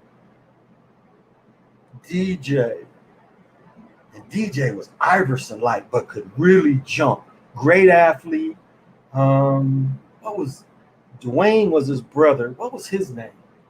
I can't think of his name, but it was like somebody cut into me, and we had been hooping, and so he was playing semi-pro with me, and I was like, he like, so and so. No, he didn't play with us. We was just playing at the gym pickup. That's right. And somebody asked me if I saw him, and so got him, and he's like, can you bring him to me in Kalamazoo, and I'll take him down there. He can start school. I mean, this is how we got him. I talked to his mama. I said, they want to put you in school down there. Coach so-and-so. So the coaches talked to his mama. The dude was going to take him. We had it all set. He was supposed to meet me at the junior college, and we was going to go down there. He ain't never show up. Never showed up. Saw him a couple of days later. He apologized, give me some excuse. Can we go at another time? Like, bro, that was it. You already showing them you ain't responsible. They ain't going to give you a second chance. And I told the other story where we sent a boy, Meech Van Sickle, from playing summer league semi-pro with us. We had a scout call, and we was like, when the next game? Scout came in. He ended up playing in where did he go? I can't remember where we said Meech. But like I said, Chris Crawford that played with the Hawks, we was playing them. Like this was a couple days, and then next week we was playing. It was like the showdown of the league, and Chris Crawford and Meech, everybody, the gym's packed. I walk in, people looking behind me to see where Meech is, because Meech is 6'8". I'm by myself, and this same connection we gave Meech, for some reason Meech had to go to Illinois and get his passport together, and he had to do it then to go to wherever he went. He had to do it that day. And so we was very disappointed that we didn't get to see these two great players play against each other. But it was like, this helped him. I ain't asked for anything. It was like, this is what we was doing. So it was like, Brian Johnson is another dude. We sent him, Brian went to, what is it called? Indiana, is Fort Wayne, Indiana, Purdue. So it's Fort Wayne, Indiana, Purdue. We got Brian going down there. Brian was a dude who used to come to our practices when I was coaching JV. He used to come, he would practice with me when I needed extra player. He would practice with the varsity. Brian did not play high school basketball. Brian scored 63 points in a semi-pro game, and the word started getting out. Somebody called me. The coach called me from Indiana Purdue, like, what's up with this guy? And we took Brian down there. Brian played a couple seasons, and then something about the tennis shoes, Brian ended up quitting. But it's like, this was a pattern of just these connections and just helping people. Hey, All Biz, I'm sorry I didn't say what's up. You get opportunities like that. Eminem said you don't only get one shot. Yeah, a chance to blow them. Exactly. It's timing. It's like if they interest you now, you get in front of them now, you'll get the chance. And so I only say this that I've been trying to help people. So I didn't just do the sports entirely for me. It was like once my position came where if I knew somebody, I was trying to put them in a position to succeed. So Same with reffing. I did the same thing with refereeing, teaching people. This is funny. This is one of my funny ref stories. I get my brother-in-law all the equipment. This is a big dude again. He's about 6'5", 350. And he would not blow the whistle when we ref. I had to blow every call. He just couldn't do it. And it's like he bought all the equipment. We got him certified, and he just couldn't do it. So it was kind of interesting. I'm calling all the calls. The coaches is yelling at me like, why ain't he blow the whistle? I'm like, I understood. I never bothered him again. I had other people that would buy the equipment, set up the games. They wouldn't show up. I'm in a panic. Got to call somebody else. So that was a hustle. So it's like, always trying to put people in the right position to succeed. So do I seem like I'm bitter? ABL, I ain't bitter. I am joyful about to turn 60. My baby just graduated, my baby son. So I'm joyful. I'm watching my daughters become young women. I am joyful. I feel good about who I am. So I ain't bitter about nothing. Facts is facts. And we're not going to let history be covered up. So that's all. Look up to verify that's the correct L. 8, look up to verify that it's the correct email. Dread, I'm sorry if I didn't see you. I dated a girl that went to Purdue University College and said the college is beautiful. Well, this is Purdue is in Lafayette. It's a little further. So this place is actually in Fort Wayne. But it's funny how they do colleges, because this is Fort Wayne. Check this out. It's Fort Wayne, Purdue University, and Indiana University. So it's Purdue University and Indiana. And so they made the tournament a year or so ago. A very small college, but reminds me of Kobe. Email for you. I can put it in there too. If you did, you put it in there. I'm sorry.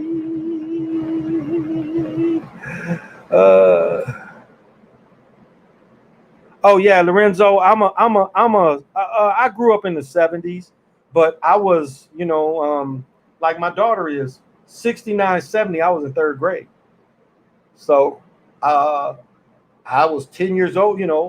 9, 10 up to that point. So, but mostly, if you say culturally, more 70s, culturally, but like a little boy in the 60s, and then culturally grew up in the 70s. Yep. So yeah, more of a 70s growing up culturally. I would be considered more 70. But I was saying before, the war protest, the riots. Do you know the amount of fighting was done when they put in integration? And I'm saying in Michigan, it had me terrified. I'm in third grade talking to junior high boys, and they talking about every day they go to school, they fight. And it was fights between the Europeans and the brothers. It was every day. It was like they was fighting in the high school, they was fighting in the junior highs. And I'm like, just listening to this shit, like, I don't want any part of this junior high. You just go to school to fight. And that's what the cats was saying. And I talked to even my ex-wife's dad. He said the same thing. When he was in high school in 60, he graduated in 67, 68. He said the same thing. They was fighting all the time. Integration. But you put it in here? Maybe I didn't see. Yeah, that's it. Eagles. No, not Eagles. It's Eagle. I was tripping. Here, I'll put it in here. EAGLERTHAGBOMB. I'm the worst. I am the worst when it comes to putting emails. This is where dyslexia just kicks me right in the ass. I be writing shit and this shit don't be right and get frustrating.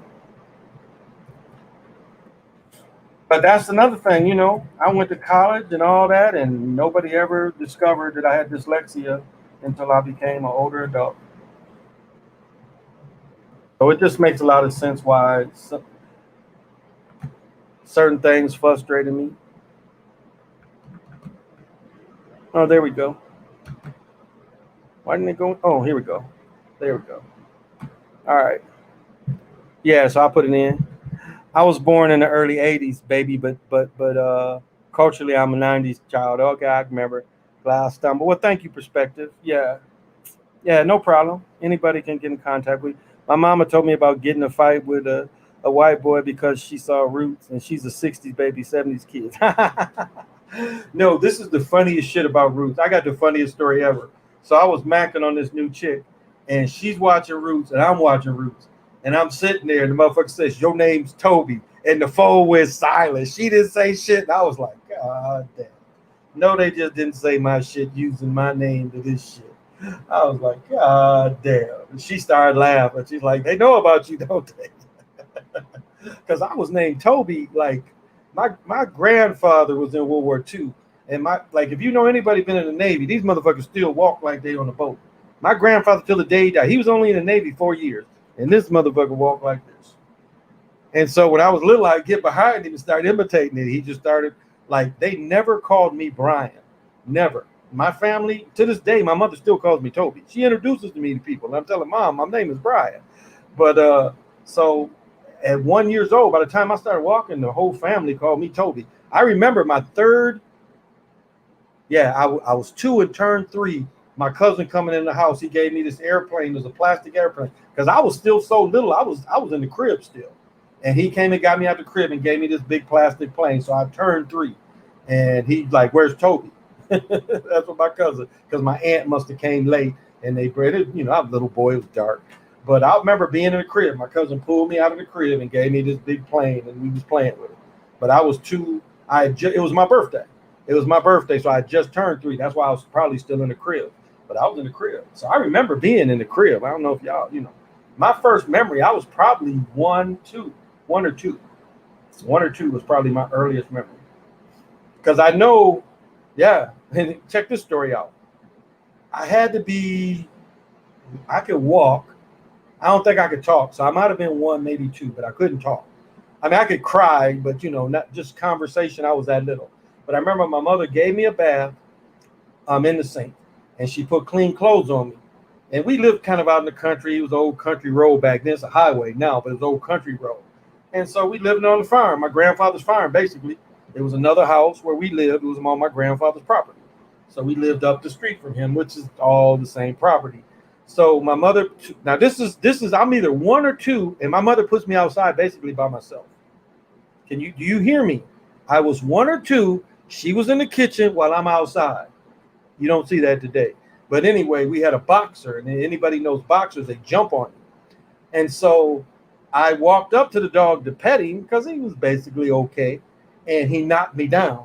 And so they hear this scream like I'm just screaming terror, and they rush out to get me, and I'm just hollering, screaming, and they saw that the dog had knocked me down. And this is a story I just learned about.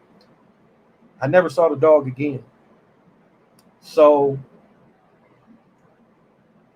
my grandmother has to tell my grandfather. My grandfather loved that dog. And my grandfather like, but she ain't nobody talking to her. And my grandfather like, what's going on with y'all? And they won't tell him. And my mother finally said, well, Toby went out by the dog and the dog knocked him down and made him cry. And he was like, oh. A couple hours later, my grandfather calls him and said, what was them gunshots? And my great grandfather called down like, what's the shooting for? Who's shooting? And he's like, the dog knocked Toby down, jumped on him. My grandfather's like, oh, yeah, you did right. Because my mother had the same thing. The dog bit her in the face. My grandfather took the dog and smashed him against a tree and then shot him. But my grandfather told him on the phone, was like, oh, okay, yeah. So it was like them, you hurt a child? They ain't play that. You hurt that child? They took the dog out. And I didn't know that. My mother told her, but it was like, she said she remembers sitting there and they ain't want to tell him because they knew he loved the dog. But he knocked me down. They didn't play that. You hurt a child, you out of here. So, I'm not going to lie. I thought about Roots when you said your nickname. What's funny, Lorenzo, is actually the name goes back to a Disney movie about now check this story out. The movie goes back to a Disney movie called Toby Tyler. And the movie is about a little boy, and I mean a little boy that runs away and joins the circus. The actor can't be, well, you know how actors be short, but he's portraying 10, 11, and it was Toby Tyler was the character. So the name comes from Disney as far as where he got it from. But yep. A niece. I remember in the 70s, my sister and I was called the N-word. I was 7 and she was 6. We was called that by some little white girls. We taught them a new one. You know what's funny? Um, when I still lived in North Minneapolis in the hood, one beautiful thing about every park in the hood is they have like what do you call them? Little pools, wading pools. Every park has wading pools. Some parks have showers, sprinklers and shit like that. And I was with my daughter. She was about 2 or 3, and there was children, hood children in there, and they calling each other niggas. And my daughter looks over to me and says, "Daddy, what's a nigger?" That's the first time she ever heard the word. But Toby, yes, Lorenzo, Toby is a Choctaw name. I found that too. I found that too. Yep, I found that too. Yeah, Valerie says, "I think your grandfather did the right thing." Yeah, yeah. When he told my great grandfather, he's like, "Oh yeah." My great grandfather said, "Oh yeah, yeah." My great grandfather was like, "That's what you're supposed to do." So he was just like, "What you shooting at?" But yeah, Toby is a Choctaw name. I came across that. Yes, thank you for bringing that up. Me too, because I am from the South. Roots and eyes on the prize. There you go. But King like came to Battle Creek, um, reverends and shit. So all that shit was around. And I told the story about Jesse Jackson. Hell, my uncle's best friend. They grew up together. My uncle's best friend. They grew up together. And this dude, I told the story about Tiny before. Tiny was Jesse's bodyguard. So I met Jesse I was in 5th grade. First time I met Jesse. Maybe the summer before though, because we used to go stay in. I mean, I had Macon relatives. My Tiny lived in Chicago. His family. So it wasn't nothing to go to Chicago and new people spend the night. Chicago got them. The kitchen be on the 3rd floor, or you come in the basement. You come in where you park, then you go up to the basement, then you go up to the living room, and then the kitchen be on the 3rd floor, and then the bedrooms be on the other floor. It's a house down here built like that. It's a house on the lake built like the Chicago houses is built. Because there was somebody in Kalamazoo had a house like that where the kitchen be technically on the 3rd floor. I mean, anybody been in Chicago, you've seen them kind of houses where it don't be like you go to the first level, you see the kitchen. No, the kitchen be on a complete another floor. My Chicago people know that. You would see that. Like Kunta meant whistle beaver in Choctaw. Yes, I think, yeah, good share. Uh, yeah, Eye on the Prize. The best part of Eye on the Prize is Stokely Carmichael. And Stokely Carmichael was really Boulay, but one of the best speakers ever. If you can ever listen to some of his rhetoric and the way he speaks, very fluent. But Boulay, truly Boulay. But it's like him and King is marching this shit. And this reporter marching with him, and they asked King what he wants. He's like nonviolence and shit. Then they asked Stokely, and Stokely was like, "What do you think about this?" And Stokely's like, "No, I don't believe in nonviolence. I want black power." Y'all, that's my favorite part of the Eye on the Prize. Stokely's like, "I want black power." Then again, he bootleg. They was pushing that black word on people. That is so funny. Hey, King Kwan. But that was my best part of Eye of the Prize. And you could just see King, because King was a little bitty dude. King was probably taller than Kevin Hart, but now he was only about 5'5", 5'6". He was a little dude. Him, Abernathy, they was all little dudes. They love to take and steal and rewrite the history, like you said, because they put the negativity associated to slave name. Yeah, like even Malcolm, even the Nation of Islam was saying our names are slave names. Even these last names, like Heathcock, ain't no slave name. This is the thing: is a lot of your names was if you was indigenous, these are the names. The names didn't come. Tasha proves this. These names didn't just come from Europeans. Like Malcolm says, I didn't know my name. That ain't. You could find tribes that had the names that broke down to be little, and these other names. So that lie about you took the master's name, that's a lie. That's all a lie,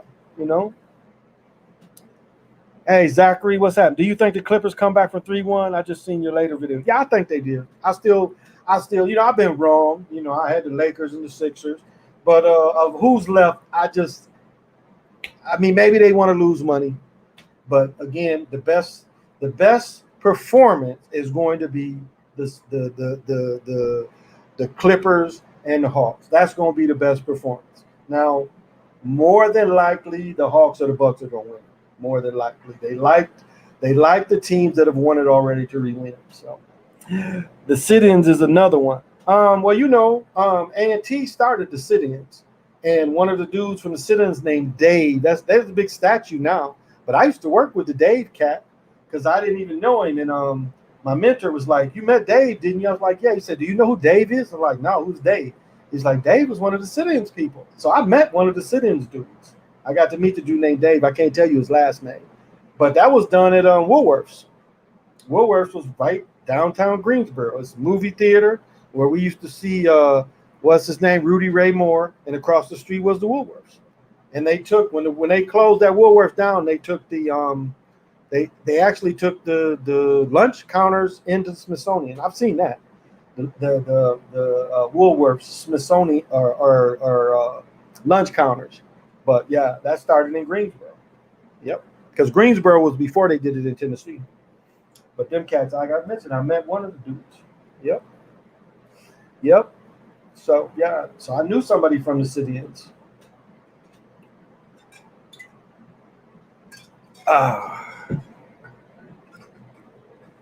And I told before, I used to work with a Klan dude. I mean, after a point, when they was forced to work with us and stuff, it wasn't no problem. Shit, I hustled with that dude.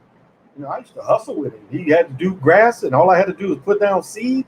And I'm coming out there with much beer as I can put in my car in my trunk, and he kicking me a couple $100. Shoot, I did that all summer with him. I would follow him to work, follow him home, and we would hustle. He'd have so many lawns to do, and how much money he may give me. I was like, I'm with you, baby. I'm telling you, since 15, every 3 years, the Chris Paul team blows a 3-1 lead.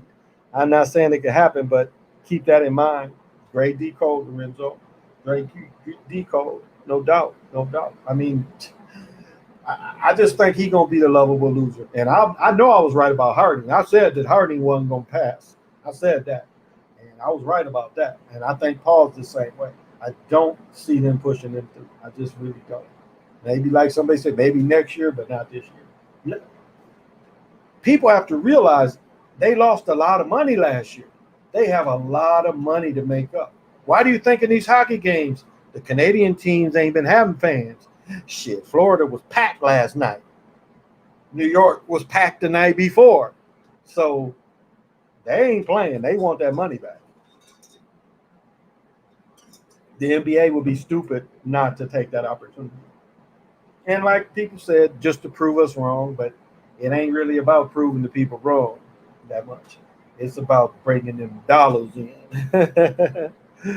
Well, thank you. I try. I try to be as real as I can be.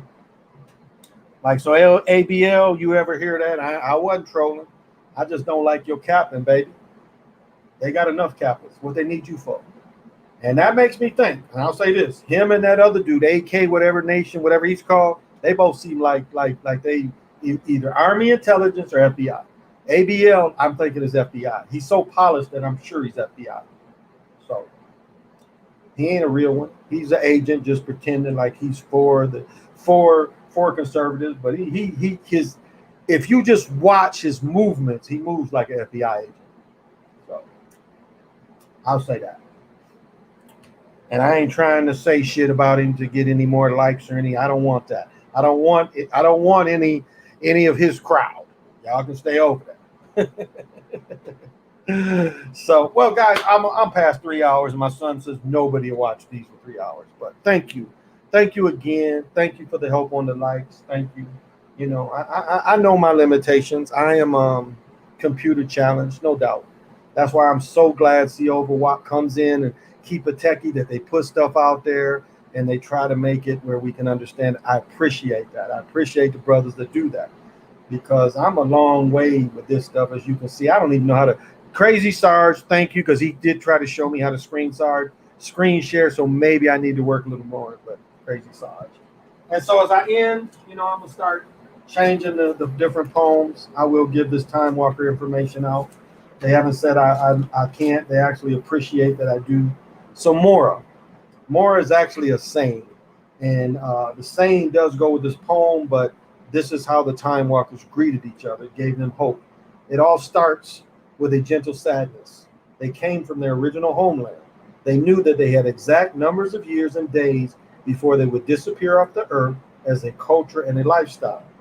But the civilization would build to a gentle love. They lived in the Creator's day and knew how to separate cycles in the Great Serpent. I am another yourself. This has been the Chocolate Mountain Show. Thank you all. Thank you all for your support. Till we meet again.